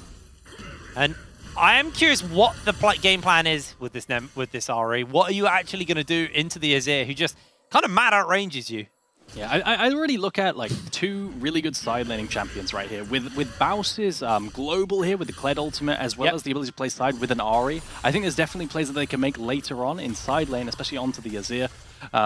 However, until then, there's a long time, right? Until then, they've just got to play the lane phase. And I suppose they do have a decently strong grub fight, you know, playing for the grubs. There is like some parity in terms of strength. Now here's the problem that has surfaced about split pushers ever since we have souls and 4 dragons and all that. Eventually, they're going to have to group to play into a 2-3 item Azir, right? So you cannot sort of close your eyes like the ostrich, like put your head into the sand and pretend that there's no enemies around you just because you don't see them, right? I'm going to be completely honest, I don't see how Ahri fits here. or into the Azir, rather, or in general. They just have one shot. They find the interrupt onto No, Crownie. He's caught by the Reckless is ignite. around. Does have the ultimate to break away. Reckless is here to keep him alive. But ultimately, Piero is not letting Crownie get a free reset off ever. And now they're going to get a little bit more damage here onto Reckless. They're going to throw out the curtain call as well, looking for Reckless. No level 6 available to him. He's going to throw the shield up. 4th shot goes through, gets blocked out as Baus on the top side. We cut over to him. He is very diveable And right look now. at Yukino. He's actually heading towards the top side of the map as I don't well. even think he needs Yukino. He's got the execute on the ultimate. Oh, Is he Baus going to is get the about remount? to He get gets the remount. mount up in time as he's able to jump away, but he now gets himself into another position where he's in danger, puts the tunnel up for a bit of safety. Mainta just going to get himself the plate as Baus is going to continue to have to play defensively here. Oh my dodging God. away on the knock-up. Baus playing on a knife's edge there in that fight as Nemesis could be finding himself in danger. Misses the charm, is just going to throw the ultimate out to play escape. Grubs go over. LR getting nothing because their laners are suffering so bad. Mainta was one auto away from getting a full Fury bar, a true damage bar into an ulti, and that would have just clapped Baus. But not going to find it right there. Still, Baus is suffering. I said that maybe this would be the most comfortable lane that he had, but he's down almost 30 CS still, and downplating top lane. Yeah, I don't know about the Kled in general. I feel like it's just a very Baus pick, right? 1, 2, 3 comfort. And also blind pickable. I thought it was going to be probably like a Cho'Gath or a Gragas. I don't know why they're gravitating so far from the Gragas, especially when you can have the combo together with the Kiana. I feel like it would have been very, very helpful, but potentially they were worried about a matchup that Mater had into it that could have been completely disastrous. However, this is not looking the best either, as a trade's going to come through. Again, prolonged trades for the Kled is what he wants to unmount and remount again. Yeah, top lane is just so sustain heavy that there's just constant trading because of the remount HP and then also Rek'Sai sustain every single time. So both are going to farm damage. The damage graphs are going to be really ridiculous. It's a very cute matchup sound. Now, I will say, here's my little bit of copium for NLC fans. This is the most equal we've seen the teams all And there's still a day 1,000 long. gold And it's still a 1,000 gold lead. Baus, I don't know what he was looking to do if he was going for the Look proxy. on the map, Gonna Yukino's get on his jumped way onto to the here. top lane. He's in real danger. Baus is able to jump over the wall with the gun. Another shot was going to clear him over, but like you said, I think Baus Yukino's is in the dead. way over. I don't think Baus is going to live this one. Yukino takes him down. Baus, honestly, just a tragic misplay from him looking for a potential proxy angle. Yukino, he's just picking up kills top lane to accelerate himself. He's got an Eclipse, and he picks up another kill, accelerating on the way to his next item. I'm not gonna lie, I feel like when LR lost to Nord in the NLC, I feel like it was primarily Baus dying to jungle timers. Nemesis is in danger, has got the ultimate, needs to play away from Piero, but he's able to lock him down. One the more flash. dash is going to break free. He looks for the shot. Nemesis dodges away. The 1 versus 3 goes in his favor. And he's getting so much attention top lane. I feel, in the mid lane. Nemesis can't play. He's ganked over and over again, whilst there's nothing really happening down bot side. You'd expect the Sivir and the Renata to be getting a lead. That is a big TP right here from Nemesis, because that was a flash and an ult for 3 ults on the side of KCB. So this might be the only objective where Yukino might try to just 50-50 and they're not going to fight it. That's going to be the first objective ever. Piero Hex flashes over the wall to see if he was an option. I was thinking maybe he gets the smite right there from the spellbook, but it wasn't the case. Yeah, of course. It wasn't the case. Mainta going to be able to get even more gold over. Does get pulled in by the bear trap on a rope, but Baus, mate, you are not tanky enough to keep taking these fights. So he's just going to clear the wave. Another plate doesn't fall, luckily for him. As Nemesis, again, receiving a lot of love. No Spirit Rush available to him. Looks for the charm angle onto him, but Yukino is just going to jump away to safety. Multiple shots coming in. Meanwhile, topside, Baus and Mainta going toe-to-toe. Baus is going to get the remount any second now as he looks for the bear trap on the rope. Misses it as the minion is going to be the recipient of that bear trap. As Baus lose that trade at the end. Play safe mid. I mean, what can Nemesis Piero's do here? not top. Piero's everywhere. He's ganking mid, he's diving mid. You've got Yukino diving mid, and now they're ganking top as well. Baus. It's got flash. Get cancelled. Gonna get it cancelled. Piero's Oh, no. here. Here comes the cavalry. Slow Q chases forwards, and Baus has no way he's surviving that one. Down he goes. This should be first tower blood as well with Grubs. And look at the wave. It's a cannon wave crashing underneath the tower. That's so much gold and XP that you're missing, even though you're still 1.2k behind. This is an absolute tragedy. Veli is looking for 3xa here. There is cleanse and flash. Yeah, didn't have the stun, unfortunately, loaded up. First That's tower it. goes over. Another stack of feats in this series over to KCB. And Nemesis, this is the result of all of those flashes and ults that were burnt. And kills onto Baus, farming him gold. Yeah, true. Onto Yukino, so he has Eclipse, and he just one-shots, even with the spell buffers, onto the charm.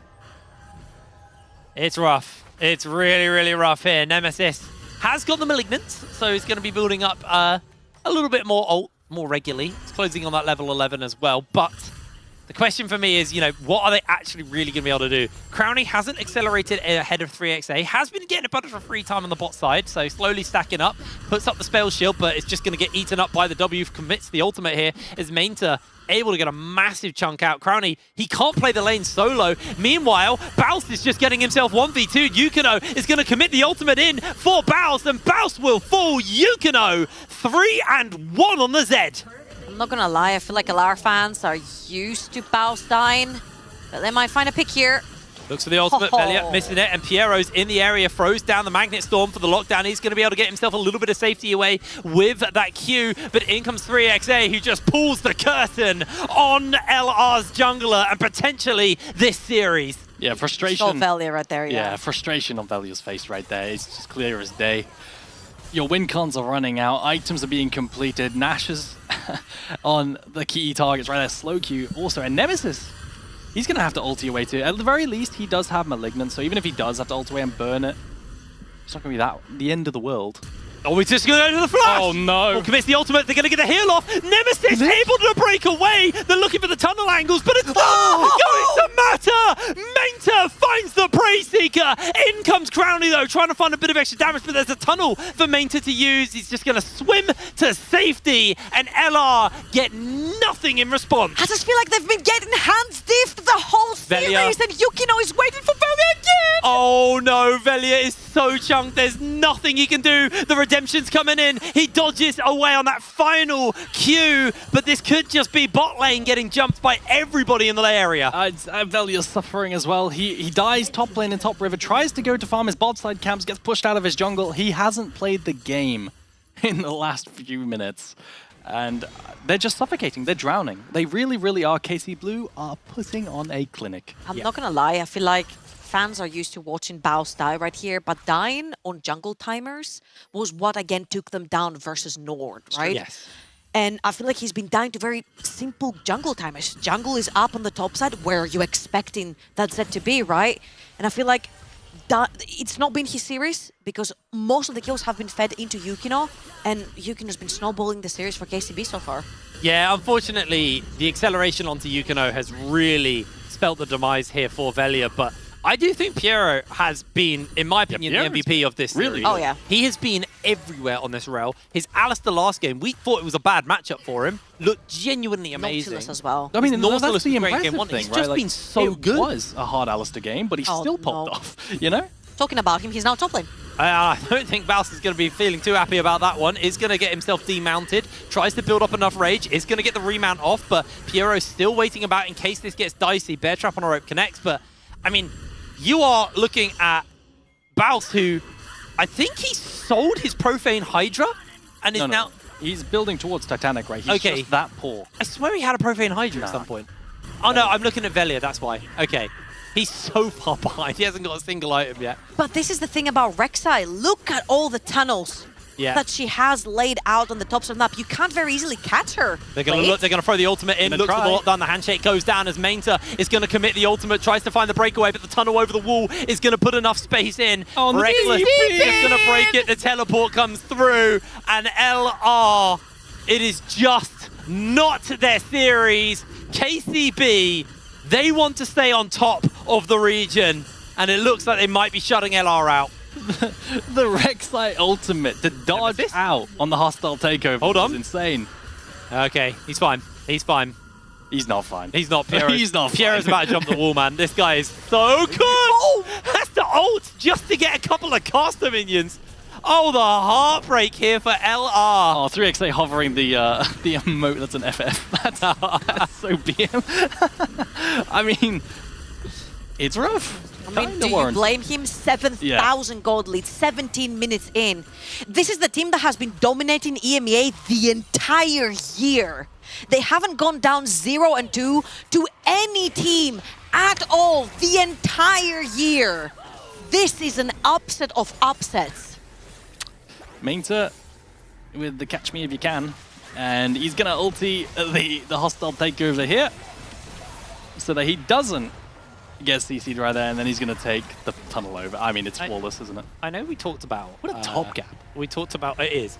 I know we talked about Aragon cursing players. Am I the one who cursed this? This is my first EMEA class of the year, and LR. 3-1. No, he said 3-1 and Lars. I think you cursed it. Yeah, okay. Let's just put it He's all on moved Aragon. on from players. Yeah, he's now just started...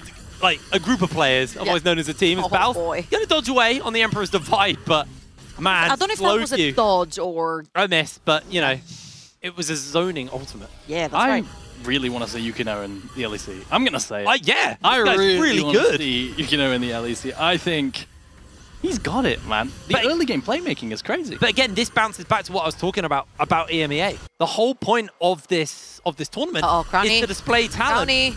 As they're looking for Crownie underneath the tower, the shots! Yukino just evaporates him.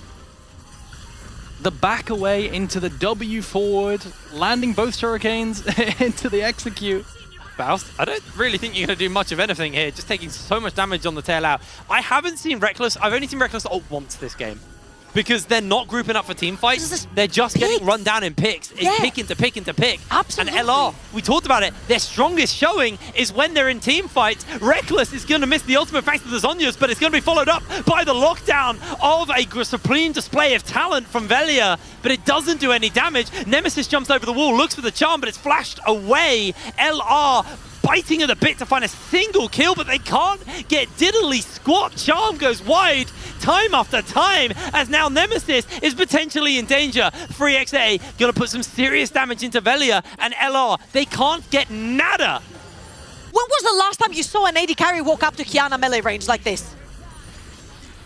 You'd expect a carry 1v4 versus Kiana and a full team to die. Velia, he is actually in serious danger. Jumps the wall safely. This is a very, very one-sided series, and Crownie throws up the spell shield. It just gets eaten up, and now the redemption's coming in.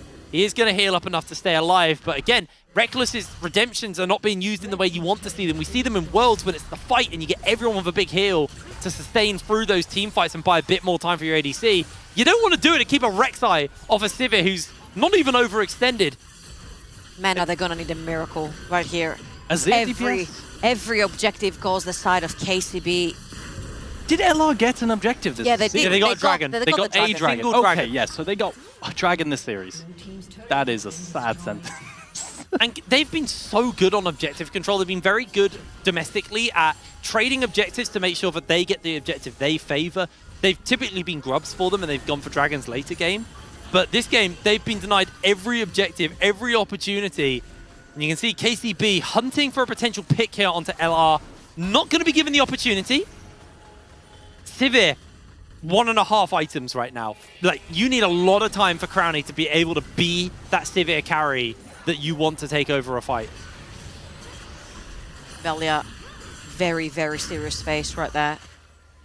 They are on the edge of elimination by such a storied organization that when they heard that their record is about to be equaled, they stepped up. Yep, they really did. And, you know, honestly, I think a lot of it can come down to drafting critiques of LR. I think KCB I feel like they have had incredible performances on an individual level, but I also feel like LR have not drafted themselves into a favorable situation. They haven't been able to enable themselves to take over any games. And this game, they've gone all damage and no real engage, so they're kind of just waiting for people to dive into them and hope Reckless hits a big R. I'm going to be a positive Betty here. Go on, positive Betty. Second item on Crownie, completed. It's a Lord Doms, bit anticlimactic, I'm not going to lie. They have to pop the Sivir ult just to walk out of Zed's range. I like how you try to be positive and then something absolutely terrible happens. Yeah. It's rough. And this is going to be Positive Betty has just died. Yeah. This is going to be Dragon number 3 over to the side of KCB. LR had no business contesting that one. Maybe they can put a whole item together onto Sivir. 3 item Sivir could be a difference maker if Infinity Edge comes through at some point, but I mean, you're not really got all that much attack speed. Okay, what's the full copium angle? We can't be all doom and gloom. No. I think. Come on, Posty, Betty, take over. Horizon focus, IE for Crowny. You know, Horizon focus for the Ari. Maybe. You do know that the game has to last that long, yeah? Yeah, I know. All right. Close. But again, Double fiendish. This is the cope angle. I mean, Yeah, but realistically, he asked for his third item of KC Crown. Blue, I know. in 4 minutes this game ends because they get Cloud Soul. Right, so... Nice dodge there from Baus.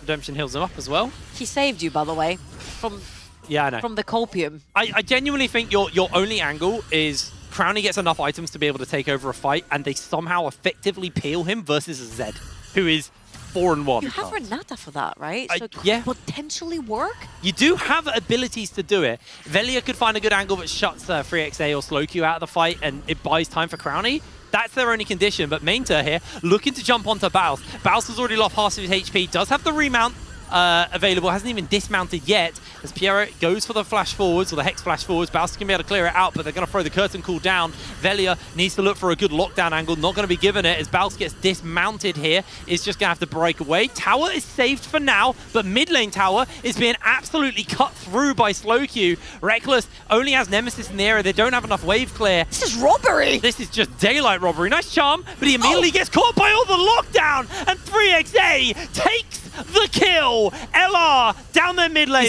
This could be game. This could be game. Unless they can kill Mainter here. I mean, they cleared top They wave. don't have wave for now? They got Mainter's flash out. They got Mainter's flash.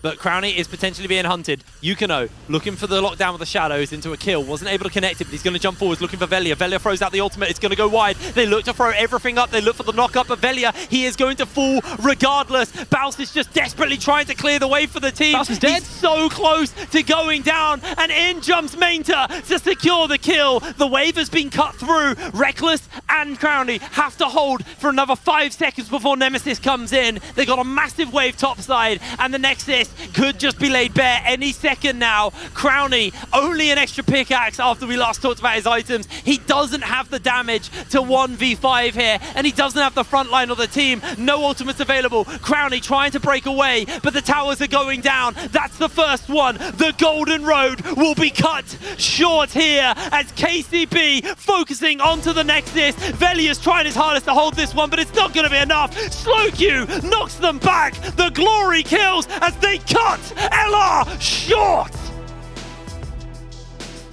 A legacy to be upheld by KCB. So many struggles throughout the year. Losing junglers, losing your head coach right before EMEA Masters, and they pull through. They stop the unstoppable force this entire year. LR had not lost a best-of-5 series in 16 games. And KCB make it happen in a clean-cut 3-0. And that's the biggest upset in the EMEA region this year. The biggest one, by far. KCB managed to pull off, and they punched their ticket to Paris. That's crazy. Back on home turf. On home turf. Where we saw KC start, and they're going to be going toe-to-toe with the winner of tomorrow's series. But yeah, for LR, that is them done. Them cut short, unfortunately, here at EMEA Masters. And I think everyone expected to see them at finals. They've been so dominant all year long, and it feels like they, like you said, they fell short to the mistakes and the weaknesses that they have shown out throughout the year. And I think finally someone got a read on all of those individual little parts that make an issue for them. And LR, they just fell short here. So we're going to pass it over to Archer and these two back on the desk to break down this series. Over to you, buddy. LR are no more at EMEA Masters Summer Split as KC Blue completely annihilates the Rats, moving into finals on Paris Game Week. We talked about it, how important it was for KC not only to showcase themselves yet again, but also getting to fight for the finals at their own turf, at their own city. This is beautiful for them. This is for the elation. Rats. This is elation for KCB. They haven't been able to establish dominance at EMEA Masters for such a long time. And now that KC did not even make Worlds, did not go to internationals, this is what the fans are waiting for. Kameto was co-streaming this. There must be huge celebration. Going to Paris, this is their home ground, baby. It's absolutely deserved. This was the most one-sided best-of-5 I maybe have ever casted, or just seen. It was so unbelievably dominant. I can't even put it into words. And I think, again, when I look specifically in this game, I think there were so many standout players. But to me, you know, Mainter, I think the top gap this game was backbreaking. I don't think it was comebackable, and the carries of LR just couldn't handle it. Yeah, we often see Rek'Sai at Worlds, but it's always like a swap where they punish Rek'Sai. Or into a tag, Yeah. but like... On this side? Okay, Mainter, you do you, but also on the jungle. Yeah, you talked about Mainter, but I think It's from wherever you want. It's like top, jungle, mid, support, AD carry. I just felt like they were all just better today. Question, what did you feel really fast about the jungler? Yukino. Yukino, Yeah. bring him in. You want it? Bring him in. Bring in Yukino! He's ready for the interview. There he is, my boy! Congratulations! How are you feeling? I mean, of course, I feel amazing. I mean, honestly, I didn't think we were so good, right? Like, I mean, we Theo, I feel like two of the best teams this EU Masters. Yeah, I mean, I feel like we just had an amazing glow up. We were losing to like some teams I didn't even know in EU Masters, like randoms, and now we're winning against the best teams. It's not even close, like. So That's yeah, the it feels thing. amazing. It was not even close. You took out the back-to-back. Everybody talks about the rats, and you show up, and you did that. What was your preparation moving into this series? I feel like there wasn't really much prep. I mean, I guess Meta was scouting our opponents for like the past 2 days after we won versus Misa. Like, I mean, to me, I mean, it's a big deal for everyone to win the EU Masters and prove that we're the best team, right? Like, last split, I kind of underperformed as a player. Last EU Masters, and I made a tweet. I was like, because I knew that like I could do a lot more, like that I wasn't showing my full potential. So this split, I wanted just to prove to everyone, like all the haters that like I am the best jungler at EU Masters. Like I feel like there's some people that don't think I'm good, but I mean, and I'm care about my team, but for sure I'm good. Did you shut them up? Yeah. You shut everybody up, man. You shut everyone up. Yadagon. Yeah, I mean, okay, so the big one I have is, what is up with your ability to get first bloods, man? Like, your first blood rate is ridiculous. The new first blood king. What's going on? Is it a sixth sense, or what's that? I mean, I feel like in LFL and EU Masters, I kind of thought about like, I feel like I wasn't putting my spice, putting my spice on my gameplay. Like, I feel like I was just learning the game, so I was just like playing and like just playing how my team teach me, but without my spice. So I feel like I'm like really good mechanically. So, and I feel like these jungles, like compared to me, they get stumped, right? Like I just ego my enemy and I just fist them because I feel like they have no hands. So he's got the source. He just I love it. His skill checks. Okay. Now, Yukino, of course, congratulations, because that was a huge win. That was the biggest upset of the entire year, not just the EMEA Masters. But I want to ask you in particular, like, KC went through a very rough time. Before you came, like, they lost their jungler right before EMEA Masters, right? Then you came through the scene. You weren't particularly happy with your spring EMEA Masters. And now that you're just about to go into EMEA Masters Summer, you lose your head coach. How does the team actually, like, prepare when you already have like a way that you guys are working? How did you walk into this EMEA Masters with all the structure that got left behind? I mean, for sure at the beginning it was really hard, like to adapt without a head coach, because I feel like we were playing with no discipline. It felt like we were going to games and we just did it. We kind of forgot how to play League, even though it was only 2 weeks, and that kind of proved when we were losing at the start. Like we had a slow start. Like I feel like we brought in 2 new people to help us as coaching staff. They weren't really doing a lot at the beginning, to be honest, no flame. But after I tried to give them criticism that even if they're not confident in their coaching, that like I still think they can bring something to the table. It's better than nothing. Like I feel like they stepped up for sure. Like the coaching stepped up a lot, and they taught us a lot. So I saw someone else stepping up during the drafts. 3XA was back and forth, but he kind of looked like the coach in the drafts. Was it actually him drafting for you guys? No, he was doing it for fun. I didn't Also, even he know was pretending. Okay, was he was cooking. He was okay. pretending. He was for sure pretending. Like no, Blitzy does the drafts, and I mean his drafts are like, I don't know, crazy. Like he's like fucking. Oh, I sorry for swearing on cast, but he was draft gapping Cajal. It's crazy because Cajal, like, I legit probably watch him for like LEC and LCK, so like I assume we would lose some drafts today, but I was really happy with the drafts like this week. I feel like my coaches did a really good job. I gotta ask you something. When you do the travel, you adapt, you go to this team, you say, "Oh, I was not confident or comfortable with what I presented in the previous split." I want to ask you, what's your dream? What's your goal as a player? Because you had people judge you. You shut everyone up.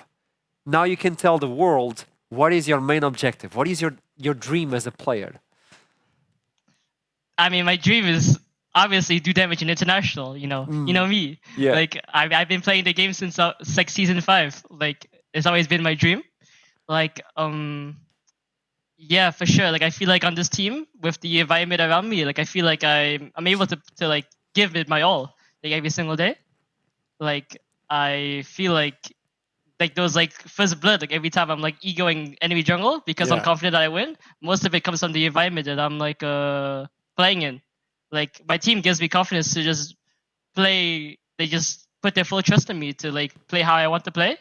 And same goes to them, right? Like it feels like this is the first time that I've experienced this on my teams, that I'm able to put in everything and that I can trust my team and I just need to trust them back, right? So yeah, for sure. Nice. I want to have one last question for you, Okay. Yukino. You're about to walk into Paris Gaming Week in the EMEA Masters Finals. They got you here from NA. Have you heard about the blue wall that's probably going to absolutely flood the entire stadium for you guys with no international in the grounds for KC? You're all the hope that there is. Yep. So what do you have to say to the fans that are going to come to the stadium and watch from the streams? I mean, it's not my first time playing on stage, right? With Blue Wall. Like our first LFL games, we were playing on stage, and to be honest, I was that kind of disappointed. Like if all the fans like cheering for me, and I can even see them. I can see some in the crowd from before, like with my name in the side. So I feel like with the performance I gave, like my first LFL games, like with Maokai, it was so disgusting. Like next time for sure next time in Paris for sure I'm dropping 20. Like I'm dropping first blood every game. Like enemy team that we play against tomorrow, like they're gonna have to be scared of me, bro. I love this guy. Well, that was my question as well. So it's set up. It's done. I'm a big fan of you, by the way, today. You made me a big fan. You have one last one? Quickly, yeah. Who do you think it's going to be? It's UL versus Heretics. Who do you think is going to win? I mean, to be honest, I'm not sure because I wasn't paying attention to their skills. I mean, we always stomp them like when we scrim them, so it doesn't matter. We'll get in the bag for sure. Hands diff, right? It doesn't matter who shows up. Hands diff. Yeah. There you go. He's confident. He's comfortable. Thank you so much for this interview. Congratulations on this massive win. I'll see you soon, boss. Have a good one. Thank you. Thank you for the interview. Always. Man, that was a pleasure. That was a pleasure to get to know him. So wholesome as yeah, well. I was going to say, but confident there's like Grinning. wholesomeness with a little bit of cockiness. Right. This is like, I am the freaking best. I will but I'm also skill really check you. nice. I was bad previous split, but now I'm throwing hands. I'm just going to first blood everyone. Wow, that's so good. Well, with this in mind, we'll look into what had just happened. What? Just I haven't processed it yet. No, we're not going to have a Lost Returns I'm just thinking I'm going to wake up tomorrow and cast Lost Returns again. Like, what? This definitely ruined your plans in some way. I know you would have prepped something. You're a big prepper. For sure, like a game or something like this. Yep. 100%. Actually, he was going to torture the plushie and paint it gold, so the plushie has survived. Yeah. Wait, hang on a minute. Wait, everyone. There was a bet. Archeron. Yeah. If Lost Return has lost best of, Archeron was going to have his chest waxed. Okay. You're so lucky. You're so lucky. Tomorrow. You have it? No, Tomorrow. okay. No, that was supposed to be a bet with someone on production. He didn't want to take the bet as soon as we were like finalizing it. But Jake brought it up and I'm like, hey, I'm a man of my word. So I dressed myself as a French you're going to maid. enjoy this so much. I'm not. I know I'm Archeron, not. how much hair do you have? I'm like a carpet. Okay. Oh my okay. word, The okay. response to that is he's Portuguese. Yeah. You can guess the rest. I'm half Portuguese, half from Africa, so I have a lot of hair. It's not okay. It's going to be painful. It's going to be painful. But I'm a man of my word. I didn't even know that word was to be upheld today. But hey, I'm going to do it apparently. Regardless of that, when you look into today, what's the final word for you folks? I'm feeling the pain. What the hell, man? What was that? That was a 3-0. That was not even close. Okay. Yeah. First of all, I just want to say that when KCB took the first game, I was actually very excited because Alar clapped back. Right, we have a game, we have a series. Sound like a challenger finally stepped up to the occasion. But a 3-0 must be very, very disappointing. I cannot start to imagine how the guys on the side of Alar feel, how Cadel feels, how the whole fan base feels. So sending much love their way. Yeah. I feel like what they've done this year has been absolutely freaking incredible in terms of bringing viewership to small leagues that didn't have one to begin with, bringing so much hype into EMEA Masters, bringing hype into the KCB versus Alar matchup itself. Though, so much love and much support to the Alar family, players behind the scenes, everyone supporting. I feel like we have a lot of greatness to still witness from them. It was just a bad day. Yeah, and I also think, on the other hand, very happy for KC Blue, right? Because we see a lot of LR, they post the most content out of any team. But you often forget that other teams, they're trying just as hard, right? They're trying just as hard behind the scenes, scrimming as much as they are. So, yeah, very happy for KC Blue. You could see the grin on Yukino's face. He enjoyed great. this. He was laughing every time he was getting first blood. He was feeling it in game. Man, that guy is one to watch. He's one to watch. With that in mind, I hope you watch tomorrow as well and tune in for the other cities. Can we show the bracket if possible, production, just to get a feeling of what we have tomorrow? We already know it's going to be Editix versus Unicorns of Love. It's going to be an interesting sexy edition. But also, I don't want to spoil a lot, but if you look into Editix, like what they've done, they took out Big, they took out Ross. There's one more left. German team. One left. Okay, there were initially 4 German teams because Unicorns of Love Sex Edition are coming as the 4th seed. And for the 4th seed to be here? of Prime League to be in the semi-finals, I mean, Heretics are kind of like, the meme with the Reaper who's knocking every door? Yeah. Yes, They're yes. knocking like all the Prime League Prime teams' League, are you doors, doing? And Yeah. USE is the last one remaining. So this is going to be a clash of titans, a best of Wait, 5. Whoever wins moves to the final, tell me. On the opposite side, I had to do the French version. LR They could have. They could have. They could have, but it wasn't enough. Maybe it's going to be symmetrical. Spoilers? Maybe. Okay. Let's see what happens for tomorrow. At the same time, we hope to see you yet again, because without you, it's not the same. Know that we love you very much. And until then, keep climbing. I'll see you soon. Oh, that's going to be... Hey, Law. Yeah? I need a bit of help with styling since I'm new here, and I was wondering if I could show you a couple of outfits. Yeah, sure. Amazing, thank you so much. I'll be right back. I'm a Poro snack. Get it? I don't know, man. No, not really. I don't know, Law. It's hopeless. No, it's gonna be fine. Here, let's have a break.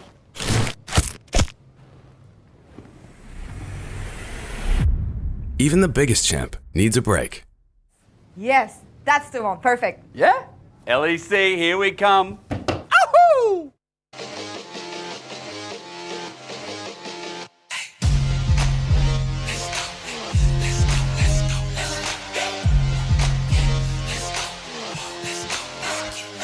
Ay, can't stop, won't stop till we on top. Quit, I think not.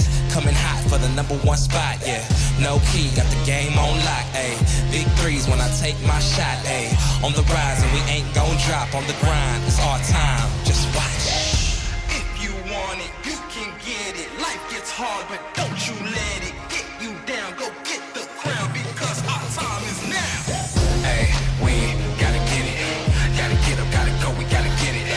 Ayy, they won't forget us. Made it happen and we all became legends. We gotta get it, gotta get it, gotta get it. We gotta get it, gotta get it, gotta get it. We gotta get it, gotta get it, gotta get it. We gotta get it.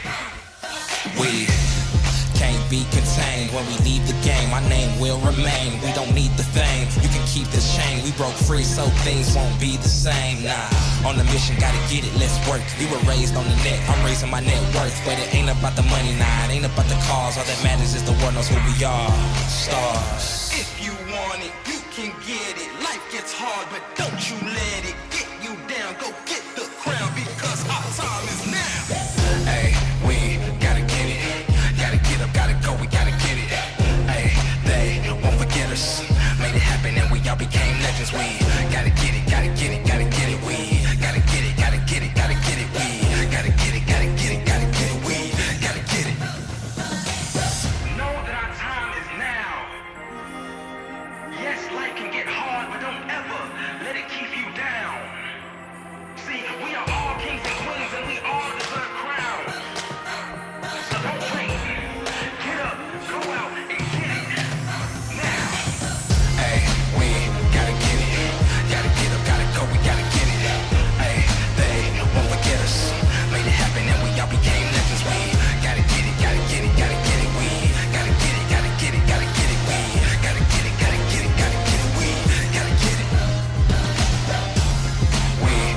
know, I don't really do this too often.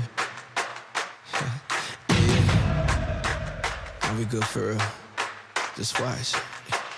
Yeah, hey, how you gon' feel when I take it? How you gon' feel when I take it? We about action, we don't say. We about action, we don't say. Coming for the crown, I need my fit. I don't stay in rooms that I don't fit in. She swear that I stay up on her mind like a fitted. Ain't that cap? She probably wouldn't give me time if I ain't around. Please CC me, email me.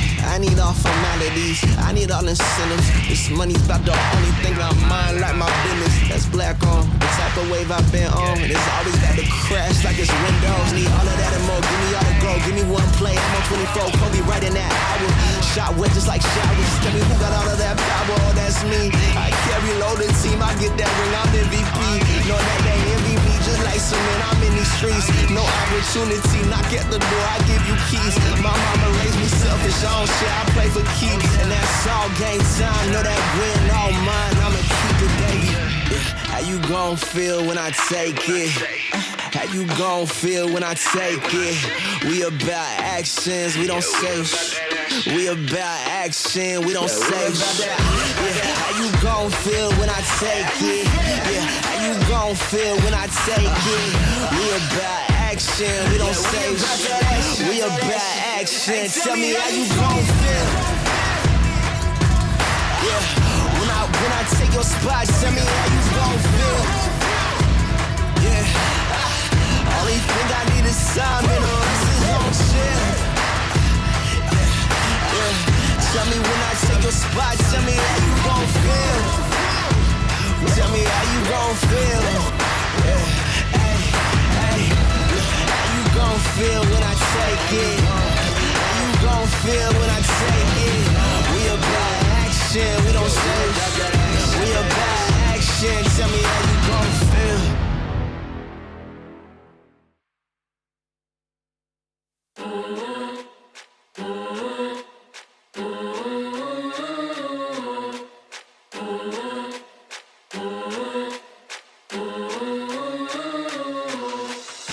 When the shots fire, my soul at ease, yeah. If